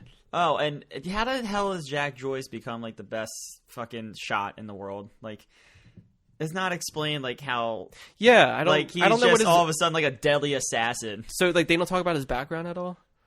If I do, I don't remember it. But I feel like that was another issue. I was like, how does this guy go from like And his brother. like Laura Croft? Like she kills one dude, has this emotional fucking trauma about it, and then just goes on a killing So, spree the rest of It's their like games. It's like the premise of this game is like in the beginning, there's this university. They're funding these two like scientists to work on this project that deals with a time machine basically. Yeah. And which is funny because the way that contraption looks very similar to something in Control. With Polaris. Oh. So I don't know if that was intentional, but Of course. and yeah, I mean actually the graffiti on the walls in this game have AWE tatted everywhere. Huh. Tagged, I mean, not tatted. But yeah, it's like, you know, that happens and then you have to go in because the scientist is that main villain, Serene, Paul Serene, and Jack Joyce's brother, I think are the lead too. Yeah. Jeremy Renner. Yeah. Actually, he is one of the hobbits in Lord of the Rings, and he's from Lost. I forget his name, but Jeremy Renner. Yeah. Jeremy Reindeer. So yeah, Paul invites you to the lab because he needs your help for some reason at like 4 a.m, and then everything goes to shit. And then your brother comes in with a gun, and like, where does he get a gun from? I don't know what his issue is either. And then then you get the time powers. You're affected by it, Fantastic Four style. So it's all kind of like a weird Reed okay. Richards versus Doctor Doom kind of thing, but you both have time powers. And you can see. Okay. Yeah. All right. That's Yeah, they do a cool thing with. I'm not usually a fan of time travel stuff. yeah. I feel like it's kind of lazy, but Well, or it's just been done a it's lot. been yeah. But I think this did something more. This is something unique. Yeah, they added their own little flavor to it, and it's actually Just keep if you keep playing, you'll unfold the layers, and it's like, oh, this is kind of fucking cool. What yeah. you're doing So here. I do want to keep going with that. That's the carrot right now. We're gonna stick with that carrot, aren't we? Yeah, it's gonna stick for a bit. Yeah. Now, you kind of moved off to Control before I could say this, but I mean, this is a topic I feel like would be a bigger discussion come Game of the Year talk. That's why I'm not saying a lot about Control either. But I just feel like we have like scenario A for like fast pacing to an ending, and scenario B with like the slowest pacing of an ending, but getting all your answers with like Death Stranding. It's a weird. That's a weird. I'm gonna way say, to look at both those games. I'm going to say Alan Wake has a fine medium. A fine medium. It's a fine balance. Well, did it come out this year? No, Damn. but I wish it did. Could have. Cool. Quantum Break. Well, we're gonna take a quantum break real quick, and then Shit, we will. Who knows when we'll be back then? 14 years ago. and we'll come back. I played a couple things we'll talk about, and we got some other stuff. We'll be right back.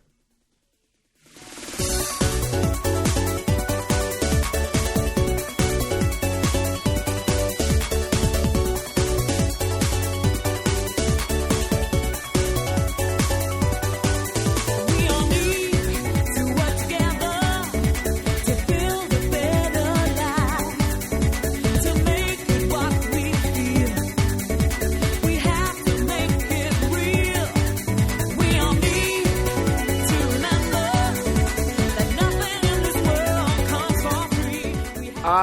played Yakuza Kiwami for the first time in the last week. So you're not certain. Did you play Zero? No. Huh. Interesting. Because I feel like Zero had stuff that you're supposed to know going into it or something. Like, I feel like you're supposed to appreciate those characters more having known where they were. But Kiwami was free on Plus a long time ago, so I just kind of had that. I was scrolling through my Plus library, and I was like, what do I got? And I had Kiwami. So I jumped in, and I'm only a few hours in, but already that game just, like, completely upended my expectations of what the Yakuza series was. Like, because I thought that was like, hey, it's GTA but Japanese, and it's not that at all. No. It's like, hey, what if we took Virtua Fighter and then let you walk around it's basically Shenmue. It's Shenmue, it's World Warrior, It's- the Marc project. It's I just classify it as modern beat 'em ups. That's yeah, it's definitely that, but I mean, it's like River City Ransom yeah, modernized. yeah. That story right from the start, like, just have you played which one? Judgment. Okay, yeah, but then I've never played a Yakuza game. There, no. This might be a Matt fucking jam, dude. Like, I'm excited because it just came on Humble for PC. So Yeah, I'm like, it's I just like I'm waiting for that Game Pass stuff or whatever it is. Oh, yeah, right? yeah, yeah. Or no, they're just coming to Xbox. no, I think it's Game Pass. Is it? Yeah, All right. I think Kingdom Hearts isn't coming to Game Pass, but all those other announcements I think were fuck that game anyway. That's what I say. Kingdom Hearts. Yeah. There you go. No, That's Yakuza. No, I'm No, I know. Yakuza. I've never played it. something we can all agree on. No, but so it's cool. You play as Kiryu Kazame I think that's right. or Kamaze. Now I'm fucked up. Either way, you play as Kiryu. And I never know half the characters to play as anyway. When What it comes is to the table. Shenmue? What? You know what I I'm still don't know saying? what it is. I haven't played it in a couple of weeks, but I still don't know what it is. Yeah. And he obviously works for The Yakuza. yeah, Got Kazuma Kiryu. He works for a family. I can't even talk about the plot of the game because, like, right from the start, there's stuff that's just like it.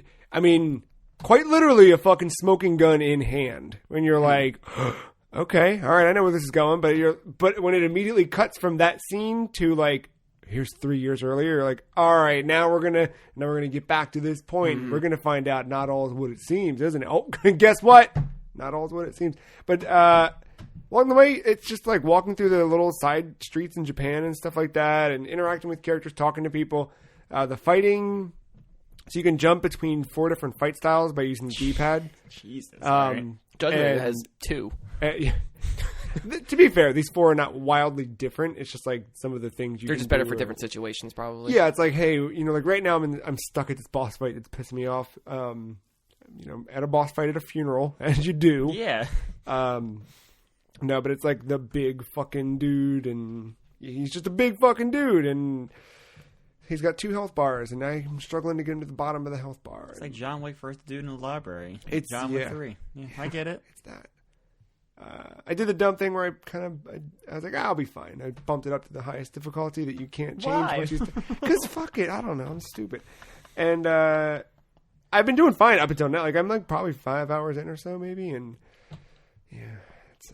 But I don't. There's a lot to the game. Like, they kind of just. I really love how realized the world is. As soon as you start, you're a part of something, and it's just you're kind of an active observer, which is cool. And I feel like so few games do a really good job of world building. I mean, we just talked about really good examples of world building in games, and this is another one where I'm just like completely like blown away with immediately like how real the characters feel and how immersed I am in the game and the world. And it was something that it was just kind of cool because I was like on a whim, just like I was not tired of playing Ace Combat, but I was stuck on a mission in Ace Combat, and I was like, what other shit do I have that I haven't fucking touched? What are that the I'm like- weird Japanese like, projects what- that I have out there? What other thing? Yeah. And I was like, fuck it. I'll download that and install it pretty quickly. And I was like, yep, cool. I'm going to bounce to that and see what that's all about. And it's fun.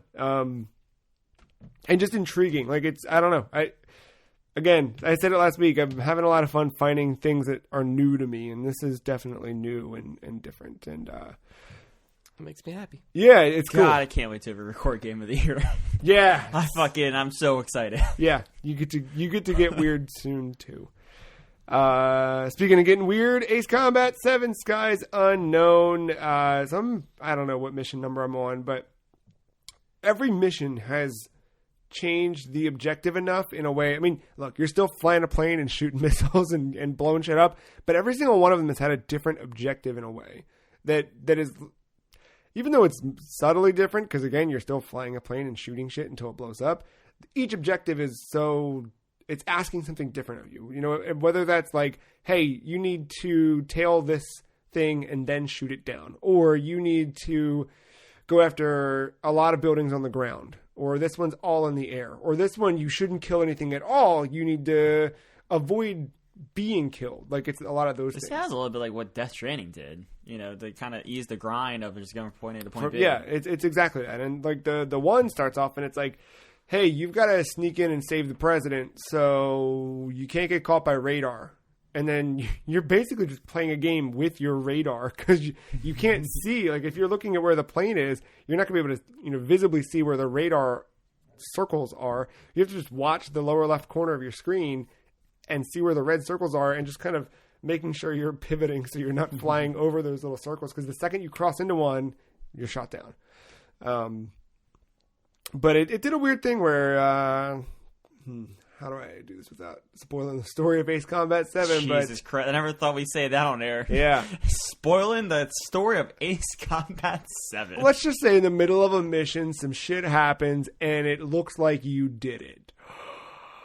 So you're thrown into basically there's like this narrative. I think I talked about it last week with the female pilot who's kind of like, You hinted at it. You said you started to see his anime colors at the very end, like this princess Peach thing. Yeah, this lady, the princess, shows that she's got everybody kind of, excited about her being a person.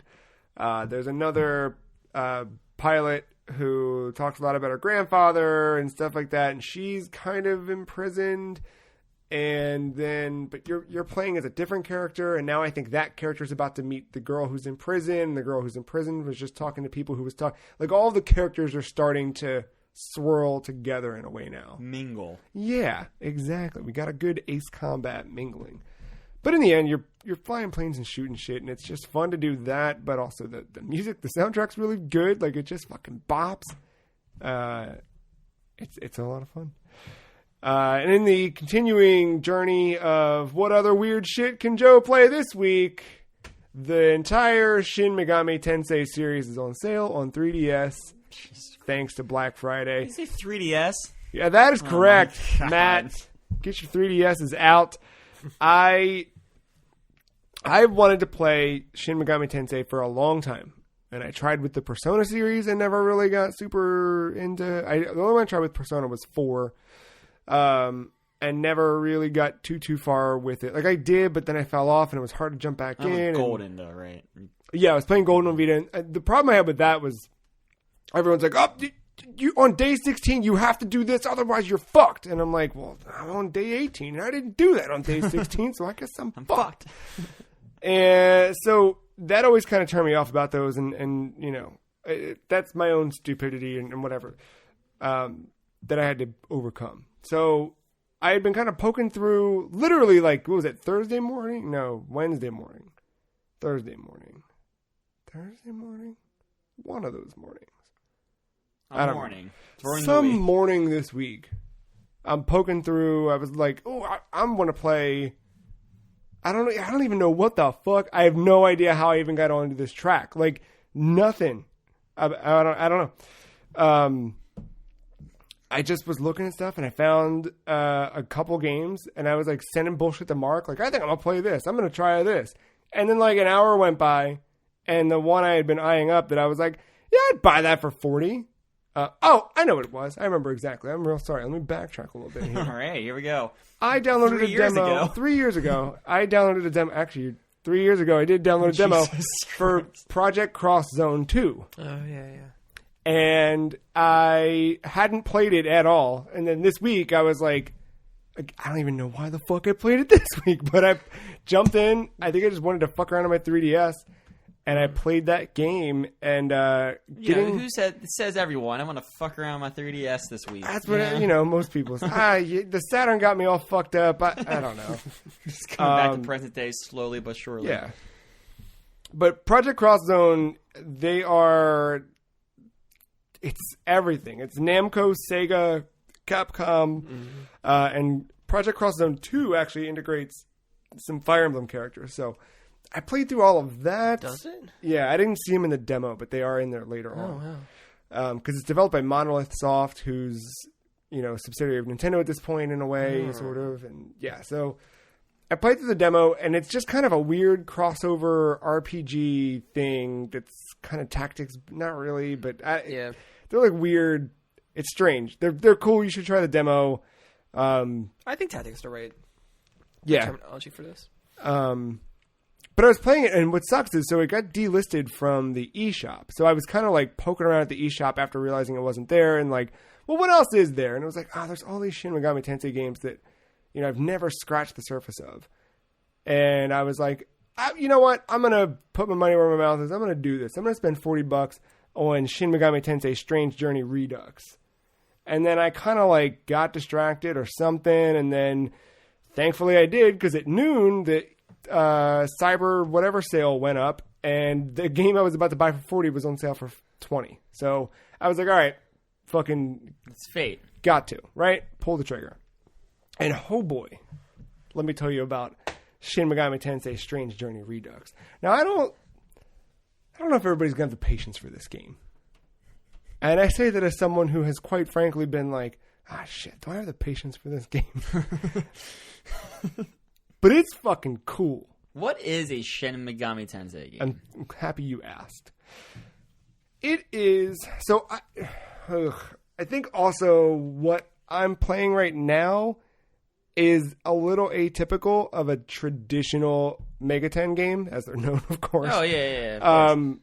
Because I think the one I'm playing is, I know it's first person as you're walking through the dungeon. I don't think they're all first person. I think that's one thing that's atypical to the rest of them. But basically, from what I understand, a Megaten game is dungeon crawling, demon collecting RPGs, to be reductive. This game in particular, a strange portal shows up in the South Pole. It's just this little hole. But that little hole keeps on getting bigger. And everyone's like, what up with this little hole down in the South Pole? Let's send some cameras inside and see what's going on. Well, the cameras send back images of like shopping malls and weird shit. It kind of looks like Tokyo or something, but it's not, because it's in this hole in South Pole. Doesn't make any sense. Dug a hole, to Tokyo. It could have, but why? What is this? But all the equipment, all of the things they send in are not coming back. So now you are part of the first human expedition that's going to go into the hole. You get down. Obviously, shit gets weird, gets all fucked up. But they equip you with a demountable next integrated capability armor, or Demonica. It kind of looks like a weird diver's suit. It allows you to kind of withstand allows you to withstand the environment that you're in, but also communicate with the demons that are within. And the demons are fucking great. There's so many cool little demons inside this place. And from what I'm starting to gather, because obviously the more I play this, the more I'm looking into these, and I'm like, all right, what am I supposed to do here? What's this whole thing? The Megaten games, definitely this one, probably all of them. For people who've played them, they're probably like, duh, but not me, sorry. You have three options when you encounter demons. You fight them, as you do. And as you fight them, right, so you come up against the Pixie Fairy, and you attack with fire. You'll immediately learn whether that Pixie Fairy is strong against, weak against, or just whatever against fire. And you have several elemental types. Fire, ice, lightning, wind. There's, Captain Planet. Is it magic or is it like a weapon? When it's you attacking, it is kind of, it's more military stuff. So, when I do a shoot thing, I'm shooting with bullets and a gun. If it's fire, then it seems to be a flamethrower of some kind. Oh, okay. That's option one. And then you have different levels of analyzing. You have like 3 levels of analyzation to each demon you encounter. And that lets you learn more about them. You can run away from them, right? So you can retreat from battle. Or you can talk to the demons. Which that is the cool, secret, fun part about Shin Megami Tensei. You talk to the demons and you try and convince them to join you. And then you build up this big party of demons. So each of them reacts to conversations differently.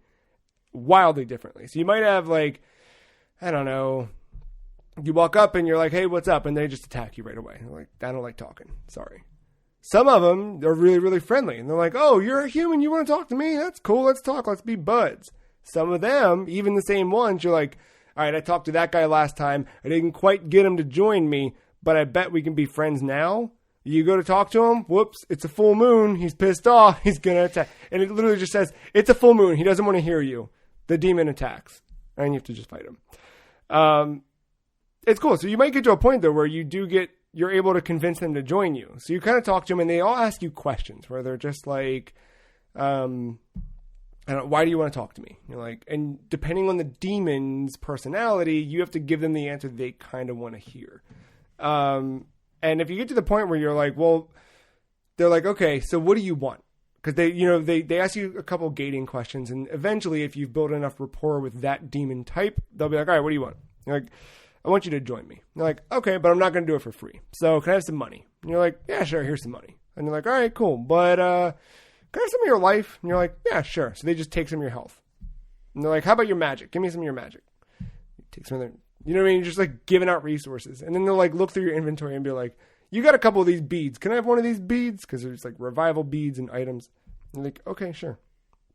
But they're all different and they're funny. Like there was one, you see this little like demon girl, and I walk up and the way she's drawn, it's like she's like crying in her hands or something. And I walk up and I don't know any fucking name. It just looks like a fucking, it's a red. It's like the witch from Left 4 Dead. Yeah, right. And I was like, hey, what up? And then she says something like, you sure ask a lot of questions. Do you talk to a lot of women or something like that? And you only have 3 set options, but whatever one I picked, she was like, it was something about like asking women questions. And I answered it like how I thought she'd want to answer. And she'd be like, ew, gross. I'm a teenager. And then just fucked off. And the battle ended and she disappeared. No. I was like, okay, so got it. That didn't work. Didn't know all right. So the next one around, the next time I met one of those demons in a random encounter, I'm talking to her and she was just like, something about being a pervert. Like she just comes for you. Like just like, ew, pervert. Why do you want to hang around me and ask me questions? And you're like, well, because I got to recruit demons. That's what I'm supposed to do in this game. Versus like, you've got that one where it's like a sense of humor, like poking at those types of things. And then there's like these like, I don't know, these dudes that are like quoting Shakespeare and like very self-righteous, like hoity-toity bird demon things. And it's just, there's so many different varieties. You get to the point where you can start fusing demons together, which is a whole other thing. They're wild. But yeah, I mean, right now I'm in the middle of just going deeper into this dungeon. And that dungeon that I'm in, the game very heavily draws on themes like from the movie The Thing, obviously with the Antarctica stuff. But it's all this weird sci-fi fucking netherworld demon shit happening in Antarctica. And it's cool. It's pretty cool. I don't know. I don't know what else to say about it. I'm glad that I finally did it. These games are long, so we'll see how this goes for me. But I was really pissed. 3DS has fine battery life, but I think the one I have now, the new 3DS, has a worse battery life than my old 3DS XL did. But I get a good couple hours out of it. But I played like during the day yesterday or something. And I got done and I was like, all right, let me pop this in the charger for a couple hours. That way it's at least back to full. And then sat down to watch TV. And I was like, oh, I got my 3DS. Picked it up, opened it up. I'm going. And within like 15 minutes, it hit red. I guess I never like locked it in because I have one of it's not the plug charger. It's the like stand that you can buy for the 3DS. I guess I never like, So I was like, legit. To the Switch. Yeah. Yeah. I was like legit mad that it didn't charge and I couldn't play last night. How cool would it be if you could recruit Dante? Dude, that'd be pretty bad. Can you do that in the mobile game? Guess what? On PS2, you can, in the third one, Nice. you can fight Dante. That's fucking badass. Yeah, there's like 300 demons in this game apparently, so I'm, That's badass. bad. It's there. Look, Let me know when you run into a Jack Frost. I've been waiting because I know that's like the iconic, Yeah, I don't know what's the deal with them. But Yeah, I don't apparently either. they don't I've fuck always with it. seen them. Yeah. It's cool. I don't know. There's a lot of nuance to this game. Like there's so many different systems and so many things they like throw at you at once. Like I described, I feel a lot, and I didn't describe anything. Like there's so much to this game. Yeah, and it's like, so yeah, because Persona's a spinoff of that. Yes. And then you have another spinoff, I believe, which is the Digital Devil Saga Yeah. series. Yeah. Digital Devil Summoner. Summoner. Yeah. Yeah. Yeah. I know. There's a lot. Isn't there a Shin Megami Tensei game coming to Switch? Isn't it a remake? There is. Yeah. It's the fifth one. So they had announced that at that first Switch event. They just said like a new Shin Megami Tensei game, and then went silent on it until last year, and they said it was going to be five proper. Yeah, they had like a nice trailer for it. Yeah. Shit was going down. So something significant of 5 or just The thing is, like, asset upgrade? they very much like this game that I'm playing now could have been 4, but it wasn't. Like they decided to make it a side story and whatever. It's kind of just like, think of it like Final Fantasy. Like putting a numerical thing on it is a big. Is 5 deal. like the newest one, or is It will be. Okay, Yeah. got it. But Got it. there's been way more side. I thought it was a remake for some reason. No, That it'll is be a brand brand new, yeah. But there's been way more like side games and spin-off things than there have been the main line. You want to play a weird game for 3DS? Seventh Dragon 3 code Yeah. VFD. Yeah, no, I know. I think they might be on sale too. I'm. I usually borrow it. Oh yeah, you get the physical copy. Yeah, I don't know. I just why not get fucking weird? That game is cool though. It has some. It has some cool RPG Yeah. elements in it. I do want to go get Project Cross Zone too, if I can find a physical copy of it out in the wild somewhere, because it was already getting fun, and then just like carpet ripped out for me, and I was like, all right, let me buy this thing. And, oh nope, not on eShop anymore. Like, fuck. But yeah, and then I started Persona 5, but I just got to school, so that should say a lot. Like the one thing I'll say about Persona 5 that was kind of like, I'm mad I didn't play it before I went to Japan, is I kind of would have been able to, if I had gotten used to the subway system in the game, maybe I would have done better in reality. But even in this, I fucking get off the train and the thing's like, hey, you gotta go to this station and transfer to this line. And I was like, all right, I got this by now, right? Fuck no, I get off the train, I look up, I'm like, all right, the Ginzu line's that way. And I'm walking, it's like, where are you going? The Ginzu line's that way. I'm like, no, it's fucking, god damn it. Fucked. But yeah. I don't even know what to tell you for next week, dude. I'm still like dabbling with Pokemon and stuff, but I don't know. Who knows where the week's gonna take me? I just keep getting into weird fucking shit. I didn't 2 think weeks away. Yeah, you're almost there. I'm almost there, but 2 weeks away. I think that's everything I played. I think so. Yeah. Let's talk about some news. News. Final Fantasy VII Remake coming out this March. Hit you up with a couple of screenshots this week. I peeked at them. What do you think? Game's broken. Oh, sorry. I didn't realize. That's what's wrong with it. T-pose in fucking cloud. He could have been stretching. Give him the benefit of the doubt. You know what I mean? T-pose is broken. Come on. No more hype. It's fucking done. It's fucked. It's as bad as that Avengers game that they showed. Ooh, I don't know about that. Even that looks kind of okay now that you see it out of with more context. I mean, yeah, it's cool that they're adding a reversible cover to the physical edition. Yeah, to more replicate the classic cover. It's a nice touch. Game looks really pretty. I'm looking forward to it. No, it's all sarcasm there. No, I know. Yeah. They got the church though. Did you see the church? I didn't look at the screens. I really... No, never mind. Sorry. I know you don't want to see it, but I showed you. That's the only one I'll show you. It's that angle. It's the same fucking angle, too. Yeah. Yeah. It's good. It's good. I don't like that. It's good. Did you know that it's developers' fault that games are not streaming at 4K in Stadia? Says right. who? Google. Oh, they would. Fucking Google. Yeah. Yeah. So who is there a name behind this? Phil Harrison. I don't know if this is his exact quote. Fullharrison.exe. Yeah. Stadia streams at 4K and 60 frames per second, and that includes all aspects of our graphics pipeline from game to screen, GPU, encoder, and Chromecast Ultra, all outputting at 4K to 4K TVs with the appropriate internet connection, the spokesperson said. They then said that Google gives developers, quote, the freedom of how to achieve the best image quality and frame rate on Stadia, end quote, and that developers will, quote, continue to improve their games on Stadia, end quote. I don't understand how a developer, like, they're working with some kind of limitation here, right? Because... But that was the promise of, like, you know... The promise was 8K. Well, that they could scale up to, right? Yeah, but that's the thing. It's like, there shouldn't be anything. It should look as good as... Right? Like... Yeah, why is the developer, like, not just putting it out, like, right away? I feel like it doesn't take... I mean, you're already outputting 4K on a PC if it has the right parts, right? Yeah. I mean, Go to notably... Unity, go to export. Yeah, that's it.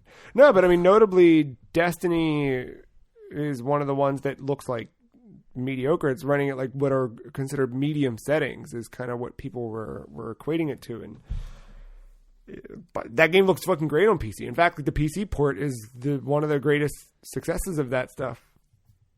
It's just odd that that's one of the ones. Yeah, I just something weird is going on there between Google's and the unlimited power, because I just feel like you just export this. Yeah. Like, I mean, if it's a PC blade in these server racks, I feel like it can't be that hard to just migrate over your 4K settings of your game to the. Yeah, I mean, I'm sure there's got to be something, but what is happening? But what is it? It's not a resource thing. It's like because it's not. Hey, Bungie can't make games in 4K. I'm just picking on Bungie because that's one of the games that's whatever. But it's not that Bungie can't do it because they did. Well, technically, Vicarious Visions did that PC port. But either way, the PC port's out there and, all right. is Pick Red Dead. Then. Right, Rockstar can sure. make a 4K game. Sure, right, but even that's not. Yeah, like, that's been severely injured. Yeah, right. This version. I for something that, like, you're on a high-end PC, you are given the tools and your options to create a 4K, you know, whatever quality of 4K, but 4K nonetheless. Yeah. And you can't bring that over to Stadia, who claims they have unlimited power with their blades and all these servers and stuff like that. There's something they have to. There's some type of requirements they have to. Yeah, there's something. Make a game under, and it's not enough to put out 4K. There's a Stadia hook that's holding them back.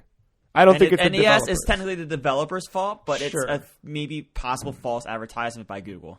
Yeah. Not surprised. Maybe not to that degree, where it's like a federal like. No, but false like, advertisement that way. Yeah. But it's and show these rooms full of fucking servers, like, larger than this block that you live on, and and as long as it's not like a I weird. can't believe you can't make Red Dead run at 4K when we got, like, what, 15 fucking games in that library right now. Oh, it's 22 now. Yeah, Matt. Come on. Sorry, 22 fucking games in that library. I would correct myself. and they also what do they do? Is it that horde game's taking up too many enemies on that screen coming down? Is that what's going on? The one game that actually used Stadia properly? I can't remember. I don't think I posted in the thing. Did Ghost Recon out on that yet? I don't know. Didn't they say they were going to put more enemies on screen? I don't know. This is a fucking joke. This is going downhill quick. Their first party company to develop games. They have developers from Ubisoft, I believe, or like Assassin's Creed team or something like that. I could see that. They bought some people or something like that, or some company or whatever. I could see that. I was like, oh yeah, it would be Assassin's Creed if anything. No, I don't know. I don't This know. is Yeah, this is a nothing. rough start. And I yeah. don't see this turning around with xCloud. Like No, having I more even games heard, out like, of the jump, being more promising, already having that kind of. just setting that- up Stadia is an issue. Oh yeah, and then the fucking thing's overheating too. If you got the Founders Edition, the Chromecast Ultimate, like it's overheating, and evidently it's as easy as like putting a piece of like thermal, like one of those heat sinks on Yeah. top of the. And it'll also tell you that like even if you have all the right stuff, that you're still not like it'll still say like your internet isn't compatible, or if it's not, or it's not fast enough, like depending on what thing you're on. I'm just gonna go out on a. So I tried the trial for PlayStation Now this week. Now I had done this years ago. I like rented a game back when you could. It was back when the pricing structure for PlayStation Now sucked. Yeah. I think I that's when I tried last it. tried it. Yeah, and I never had a problem with it back then. It just the pricing sucked, so it never took for me. But this week I was just, I don't, dude, I'm fucking weird right now. I don't know what's going on, but I was like, I want to play Sonic Unleashed. Let's see what's going on here. So I did the free trial, dude. PlayStation Now, top notch. Down here, right? Down here. And So also, like your router's upstairs, and granted, you have like that electrical. Yeah. We got the whatever they call that thing. Pretty much you Plug into runs- the outlet and then you plug an Ethernet thing. Yeah. Yeah, so like you technically lose some of your megabits per second, Yeah, but I am kind of hardwired. but it's not like right from your router, and it works. Right. Yeah. and It's- it also doesn't autoplay for you. no, it doesn't do that. It doesn't have But zero no, latency. honestly, like even back with because I have better internet now than I did in my apartment when I did the first test. 6 that years was that ago? long ago you did your test. Oh, okay, yeah. I did that first test right after the PlayStation 4 came out. Yeah. I rented Oh, a game and I was on Wi-Fi, and the Wi-Fi in my apartment sucked. It was bad. It wasn't great. I have better Wi-Fi now, but even that hardwired, quasi hardwired, right? Yeah. Down here, like I had no problems. Like I didn't know. I played Under Night, In Birth, Exile. The weird Late- anime fighting game. Yeah, I played that on. I What played. the fuck is wrong with Yo, you? dude, you Or- gotta- Some of his characters are in that. Not even wrong, but what happened? I don't know, That's in that Blaze Blue cross tag battle. some of his dude. I'm characters. telling you. So I played that, a fighting ass game, through PlayStation Now. Had no problem. I ended up buying it on PS4 because it's on sale right now for $15 instead of $50. So I bought it there just to have a native copy. But playing a fighting game, playing Sonic, I played. I don't remember. I was dicking just cause like it can be done, and I think when xCloud hits the scene next year, like you know what I mean, like it's I don't know Stadia. I don't know Stadia. I do know that Matt was a big fan of PT, the playable Yeah, teaser sure. for Silent Hill. We'll say fan. Yes. Well, then I have good news, Matt, because since you are just hot on the heels of Death Stranding, you might be excited to know that combining PT and Death Stranding, Hideo Kojima is working on his next project, and as he's tweeted, he's been watching himself a lot of horror films to, quote, awaken his horror soul. I love Hideo Kojima. I still do after Death Stranding, but I can't do this. I can barely get through a remake as it is. It's pretty good. He tweeted he says here, this is on his English account, as to make the scariest horror game, I'll watch the scary movies in order to awaken my horror soul. The Eye is the Thai horror movie I rent when making PT, but was too scary to finish watching. The package is so scary, so I rented the disc only. Will I be able to finish watching? Has anyone found this fucking movie? Because I've been looking since... I'll have it next week. Okay, good, thank you. I ordered the DVD. What is it? The Eye? Yeah. You know what's funny Isn't about that this? one with Jessica Biel or some shit? So Jessica Alba has Alba. so close enough, but yeah. So that was around that time where we were remaking a lot of those movies, and they all like the same type of feel to them. So you like the Grudge, Yeah, you know, the Eye, the Ring. Yeah. What was the other Quarantine. Sure. one? I Yeah, mean, that is a remake, right? yeah, it is. Yeah. So that was just around that era when that was more popular. But I finally found a copy where it could play in all regions. Do you know there's 10 of these movies? The Eye? Yes. Oh my god. Hell yeah, Halloween franchise, here we come. Huh. And all the covers look the same. Yeah. I don't know. It was weird. Huh. Are they all spooky looking? I mean, I didn't dive too deep yeah. into it. Do But you think this is actually scary? Do you think it's just like... I don't think it's going to be scary. I think it has potential to be kind of creepy and eerie, but Yeah. I don't think it's going to be like PT scary. Dude, Halloween has 11 movies going on 13, all right? So let's No, fucking technically, go. Halloween has 2 right now. Did you guys watch... If you retcon. No, everything's in the timeline. It's Quantum Break. Damn it. Ah, shit. There's a Korean movie. The Grudge. Pulse was the other one that I was thinking of. No. Known as Cairo in Japan. The Wailing. The Wailing. Yeah, I told you to me about watch that one. Wailing. Yeah. I'm going to say, I feel like I heard of Fuck that yeah. between two of you. The Wailing is really good. Yeah. Like that one, really good, and also kind of like lingers with you, which I think is the thing that's... It's so different in the beginning. You just don't know how to expect things. No, because it's funny in the beginning. And then not funny anymore. But, yeah, it's good. It's really good. But hey, if somebody can do some shit like that. Yeah, I ordered that, and I ordered the movie that inspired Bloodborne. Oh, shit. All right. The Brotherhood of the Wolf Pack or something How like that. long is that one? Like an average movie length, I think. All right. What you think? It was like a 20-hour gambling Well, Bloodborne? no, I mean, like, no, but sometimes movies like that I feel can be like, 2.5, 3 hours long or some shit. No, I think it's... If it's like a slick probably 2 at 90 most. minutes, we should hang out and... I was going to say, we have some movie nights with yeah, these. we should do that.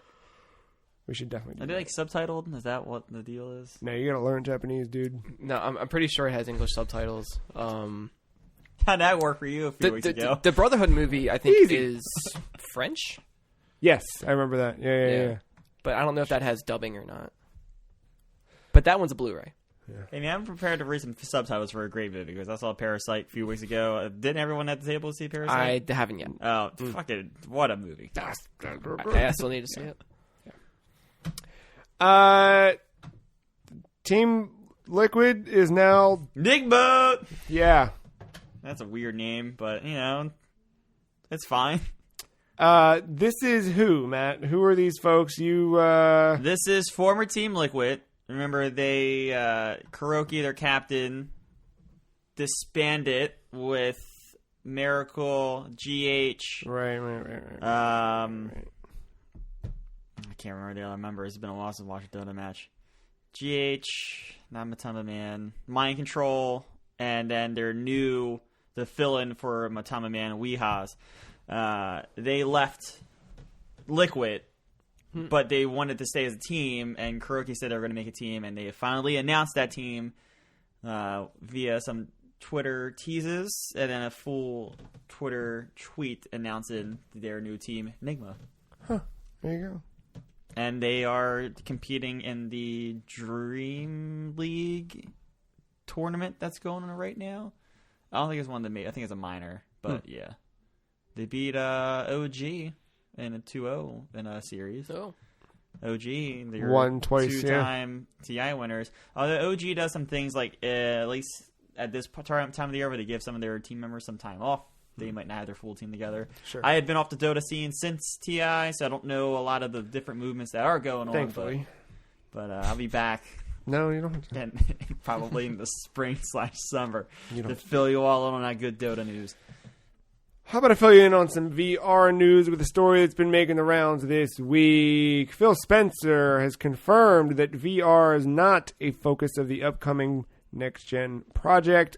Scarlet, an outlet called Stiviver, talked to Phil Spencer at XO19, and a quote out of that, or several quotes, are kind of making people talk this week.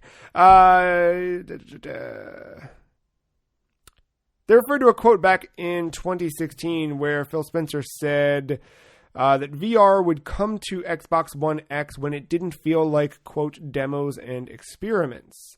Now bringing up that quote, he responds with, yeah, he said with a frown, I don't love my quote there because I'm not trying to demean the work that people are doing in VR.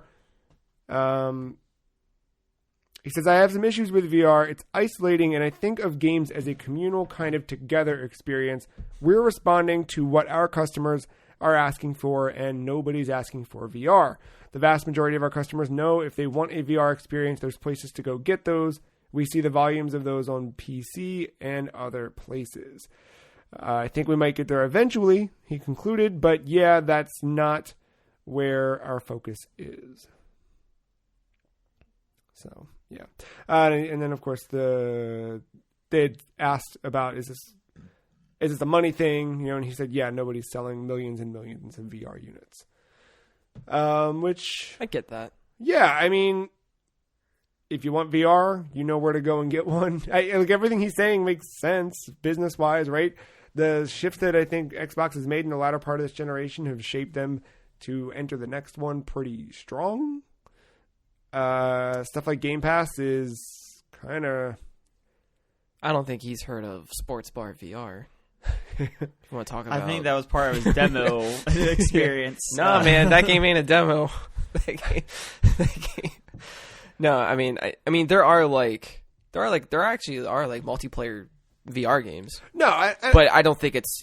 I mean, he's right though. It's not out there in the spotlight. It's not as big as any mainstream games currently. Right. You know, like there's nothing that's big as like Call of Duty or anything like that, for sure. And you could argue that, hey, maybe if you made a push for it, right? If PlayStation puts a VR2 in the box with the PlayStation 5, and it's like, we believe in this, and this is the only way you're like, that could start to push the needle forwards. But Yeah. I mean, you have to see where their money's been going lately too. I mean, so much of their money's been acquiring these last few being a week where there are many studios yeah, in the last year here. Like, if they were serious about VR, I feel like they would have went out and bought some small tech company that Harry has some like prototype designs of that kind of stuff, or invested it internally. Maybe transformed, or they killed Project HoloLens, right? Isn't that? Or are they still working on that? Yeah, Like, I mean that and the stuff they did with Kinect have been like farmed out to doctors and stuff. Like, yeah, but like, a lot of it's in non-gaming spaces. so It's like not- I feel like if you were going to invest money in the studio, you can have invested that money internally to transform or maybe expand upon those projects for VR. I agree with what Phil's saying, and honestly, I think it's smart of Microsoft because I think they're on the outside looking in, and it's tough to enter this market right now when not enough of these units are going. I mean, I feel like PlayStation's so successful just because of the entry level.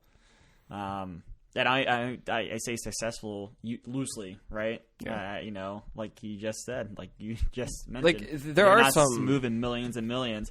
Yeah. 1/3 of the PlayStation crowd at this table has a VR. yeah. And there are some good gems in there, and I wish they did have more spotlight. And it sucks right now that it's all experimental. Everything's fresh to everyone. No one knows to get the right footing in it yet to have like a lot of full length games. But there are full length games for it. But yeah, it's just again, it's still like very bare bones. It's still early in that process. And it's tough for a developer to enter in this day and age where like one bomb and you know you're not a company anymore.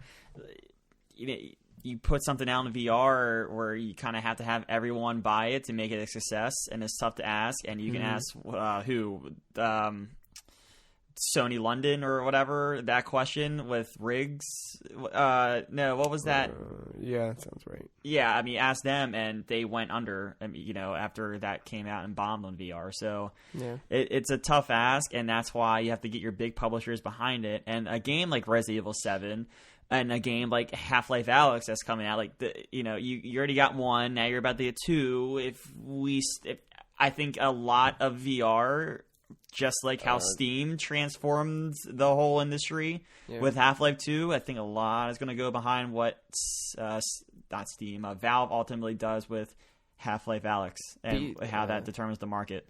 Yeah, and then you have like smaller ones that are like just as popular probably as a Beat Saber, but then Facebook bought that. Right. So, Right. By mod community, maybe. I mean, but Beat Saber, they're getting ad time. Like, it's not a terrible bad thing that Facebook bought them because now they got some advertising money behind them. Like, I see the Oculus. What's the one where you go off on your own? Quest, yeah. It's standalone, but like all the commercials for Quest have Beat Saber in it. Yeah. And I mean, yeah. Like, if you don't care about Facebook, then it's good. But a lot of people don't. Like, think of all the Facebook Portal like your general TV community that is just sitting there watching TV, like don't even know the whole science behind Oculus, don't even know what happened between Oculus and Bethesda, like, and no one knows about that. Wake up, sheeple. But that's what I'm saying. Like, people don't fucking know about that. It's Yeah, I know. it's the close. It's this tight minority of video gamers that know about this stuff. Like, you know, grandma and grandpa see the Facebook portal But- and they're like, "Oh shit, that's cool," and they don't even realize probably their phones or iPads already do that. Like, Yeah, but I think also those people that know about it are the ones that are going to introduce this stuff to the mainstream, right? It's why the Wii blew up, because all the fucking people who were way into it bought the Wii the first weekend and showed everybody, hey, look, you can bowl.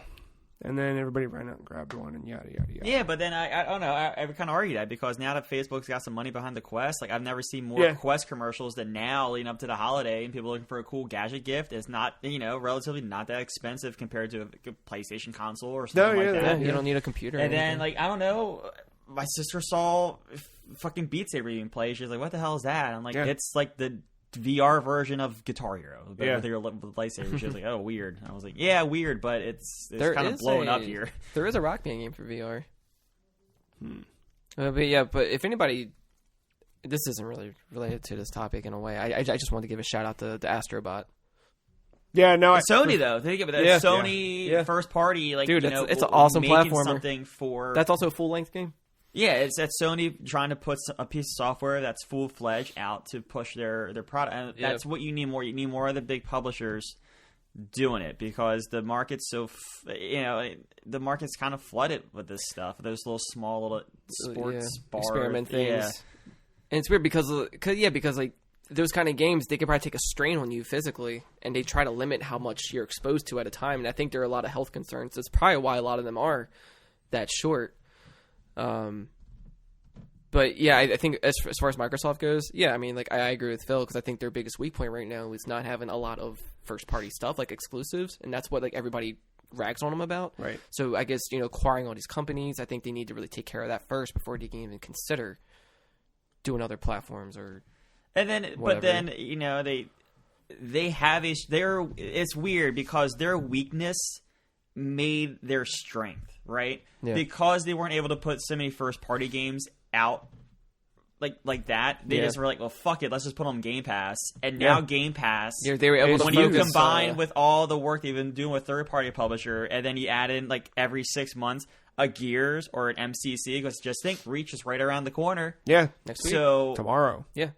Yeah, so like when you add those little fucking nuggets in there, like Game Pass is one of the most.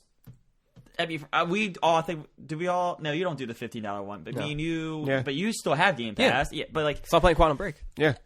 between my PC and my Xbox, like it's the best $15 I think I spend a month. They've been between really them all. good at like preserving and trying to connect to their history, which is what PlayStation's lacking in a way. Yeah. Aside from now, PlayStation Now. So yeah, like that's what I'm saying. Like by this, I'm coming back to my point here. Like with them investing all that money in the first party studios, the fact that Game Pass already this like fucking great deal, and then you're just going to add more nuggets from these companies like Obsidian and all that stuff. Like it's that. Yeah, that's going to be the #1 service to get. I think come in 2 years. Maybe 3, depends on how long they get games out the door from the studios, but it's coming. Yeah. Speaking of something coming, maybe, just maybe, a new Tony Hawk's Pro Skater game is on the way. No. I don't look. All right, thank you. Guys. At least you're cringing about this. Because the last one fucking burned me, Matt. I played the gun. Look, there is a half point on the board All because right. of this property. So we've got some. You got 3 points here, 3 arguments in the favor of maybe a new Tony Hawk game. Point number 1, new_Wabi Sabi on Twitter, who has, I believe, in the past, they are accredited rumor reporter on Twitter, I believe. I've seen that name before with a couple Smash things, I think. Maybe, I think Mario Maker 2 stuff came from Sabi, if I remember correctly. I can't remember. But I've seen the name before. Other people have verified Sabi. Sabi tweets, that an Activision contact told me a week or so ago about how Tony Hawk Pro Skater 1 and 2 had demos and prototypes remade. They went around internally. I didn't share before as I wasn't sure if they were being remade as full games or just a test. So Activision's doing something, and this is backed up by a couple other, or at least one other journalist, that the Tony Hawk Pro Skater 1 and 2 had things that were going around as being remade. Which, given the shitty output of that last Tony Hawk's Pro Skater HD thing they did, which was just... It wasn't even the songs weren't all there, because I could get past that. It just didn't feel right. If you could do that in the modern era, and that could be an easy kind of cash grab. Follow-up to that story. This is all coming from Games Radar, by the way. There was an interview in October with professional skateboarder Lizzie Armanto speaking on the 9 Club podcast. In October, Armanto was asked about her appearance in Tony Hawk's Pro Skater 5 before stating that, quote, he's coming out with another one and I'll be in that too. This story originally stated you can hear it for yourself around the 2-hour, 50-second mark during the interview. However, another update to the story states that the previously discovered interview with the skateboarder, where the skateboarder explicitly confirms the new Tony Hawk game is in the works, has now been edited on SoundCloud to remove the comment in question. Not suspicious at all. Keeley. Ooh. I didn't think about There's that. no way. Keeley. If it's just now a demo going around. Oh, that's... I mean, Keeley just tweeted that people are wrapping up their world premiere trailers. Yeah, could be. He's gonna come out. He's gonna come out on a skateboard, do a little trick. God damn it. I can't... Joe's gonna have a fucking heart attack. Now it's gonna be semi-annually. They're really, oh, fucking Tony Hawk, fucking skate. This one, though, I don't... is going to be at the Game Awards every year. Thanks, Mark. No, I don't have the hope for this one the way that, like, look, I know Mother 3 is coming any day now, because Region Free means Mother 3, as we know. I'm so fucking triggered right now. But I don't have the same faith. Like, that Tony Hawk 5 did a lot of damage to that. Like, a lot of damage. And plus, dude, like, I don't know. Look, if this gets announced, yeah, of course I'm there. Like, let's do it. Let's fucking do this. What the fuck? Yeah, you just... Oh my If God. they do 1 What and a 2, big if they fucking do hypocrite. 1 and 2... Tony Hawk, I don't know, man. It did a lot of damage, but then as I'm fucking there, like, come on, man. You gotta be... Have some little... Stand strong. You gotta be... At least wait for a fucking gameplay, man. No, I'm not saying blindly give them my money. You know what I You mean? made it sound like that. No. I mean, like, if they do it right. Sorry, let me clarify. All right. If it's done right, if it's not Tony Hawk 5 2, you know what I mean? If it's legitimately the 1 and 2 remakes that, like, you should make, then okay, cool. Let's fucking do I'd be this. down for that, too. Let's get back on track. I'm okay with it. So even if it was bad, curiosity wouldn't still strike you to even still try it? If I could do exactly what I did with Tony Hawk 5, yeah, I would do it. Which is, I went to Redbox and rented Until Dawn, and then there was a coupon that popped up that said, surprise, we're going to give you a free rental, your choice. And I went, fuck it, they got Tony Hawk 5, why not? Yeah, then I'd do it. Where it cost me $0, but no. If it's bad, it's bad, I'm out. Okay. I got Session that I can play for 6 minutes at a time. I was going to say, how long can you play that, though? Yeah, Short sessions. yeah. That's it. That's the news. There was speaking of editing stuff out. Yeah. Did you see stuff about Paramount? No. So there was a little like interview with I forgot what country it took place in, but they were talking about the whole process with Sonic. And how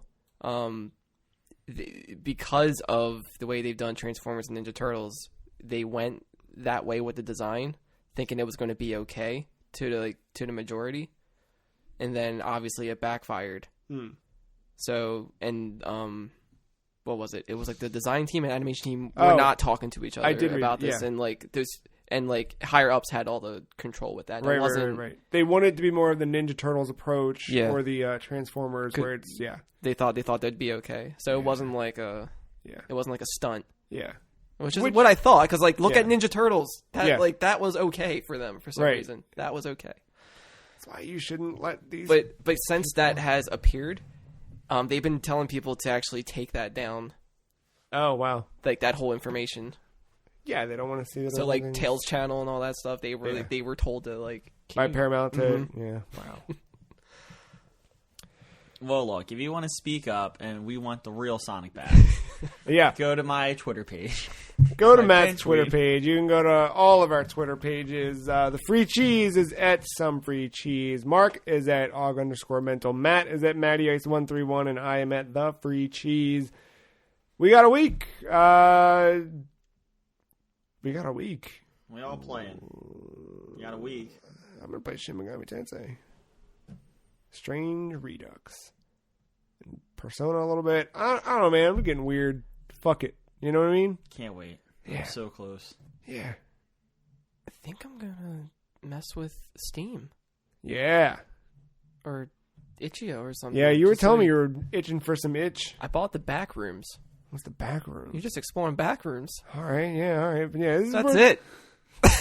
You missed the Mark has a PC days.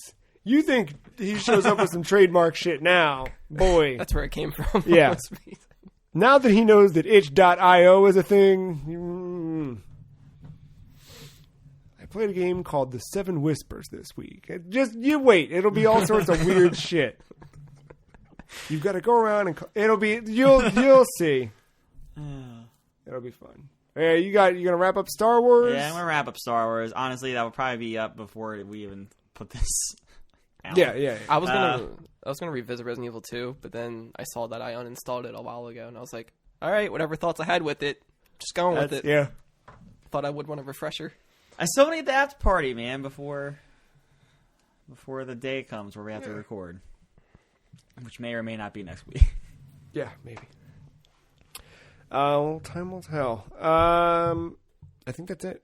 Podcast at thefreecheese.com. Matter of fact, if you're listening this long, that means you love us, which means you like to hear us, and would be even cooler if you heard yourself. Podcast at thefreecheese.com. Ask us anything. Seriously, because next week's show is going to be weird because we're going to be... May or may not be recording Game of the Year. Yeah. So send us some questions. Whatever you want. Anything you want. Podcast at thefreecheese.com. Ask us anything. That's it. We'll see you in another week with another episode of the show. Thank you, Mark. Thank you, Matt. Thank you, listener, for listening. Bye.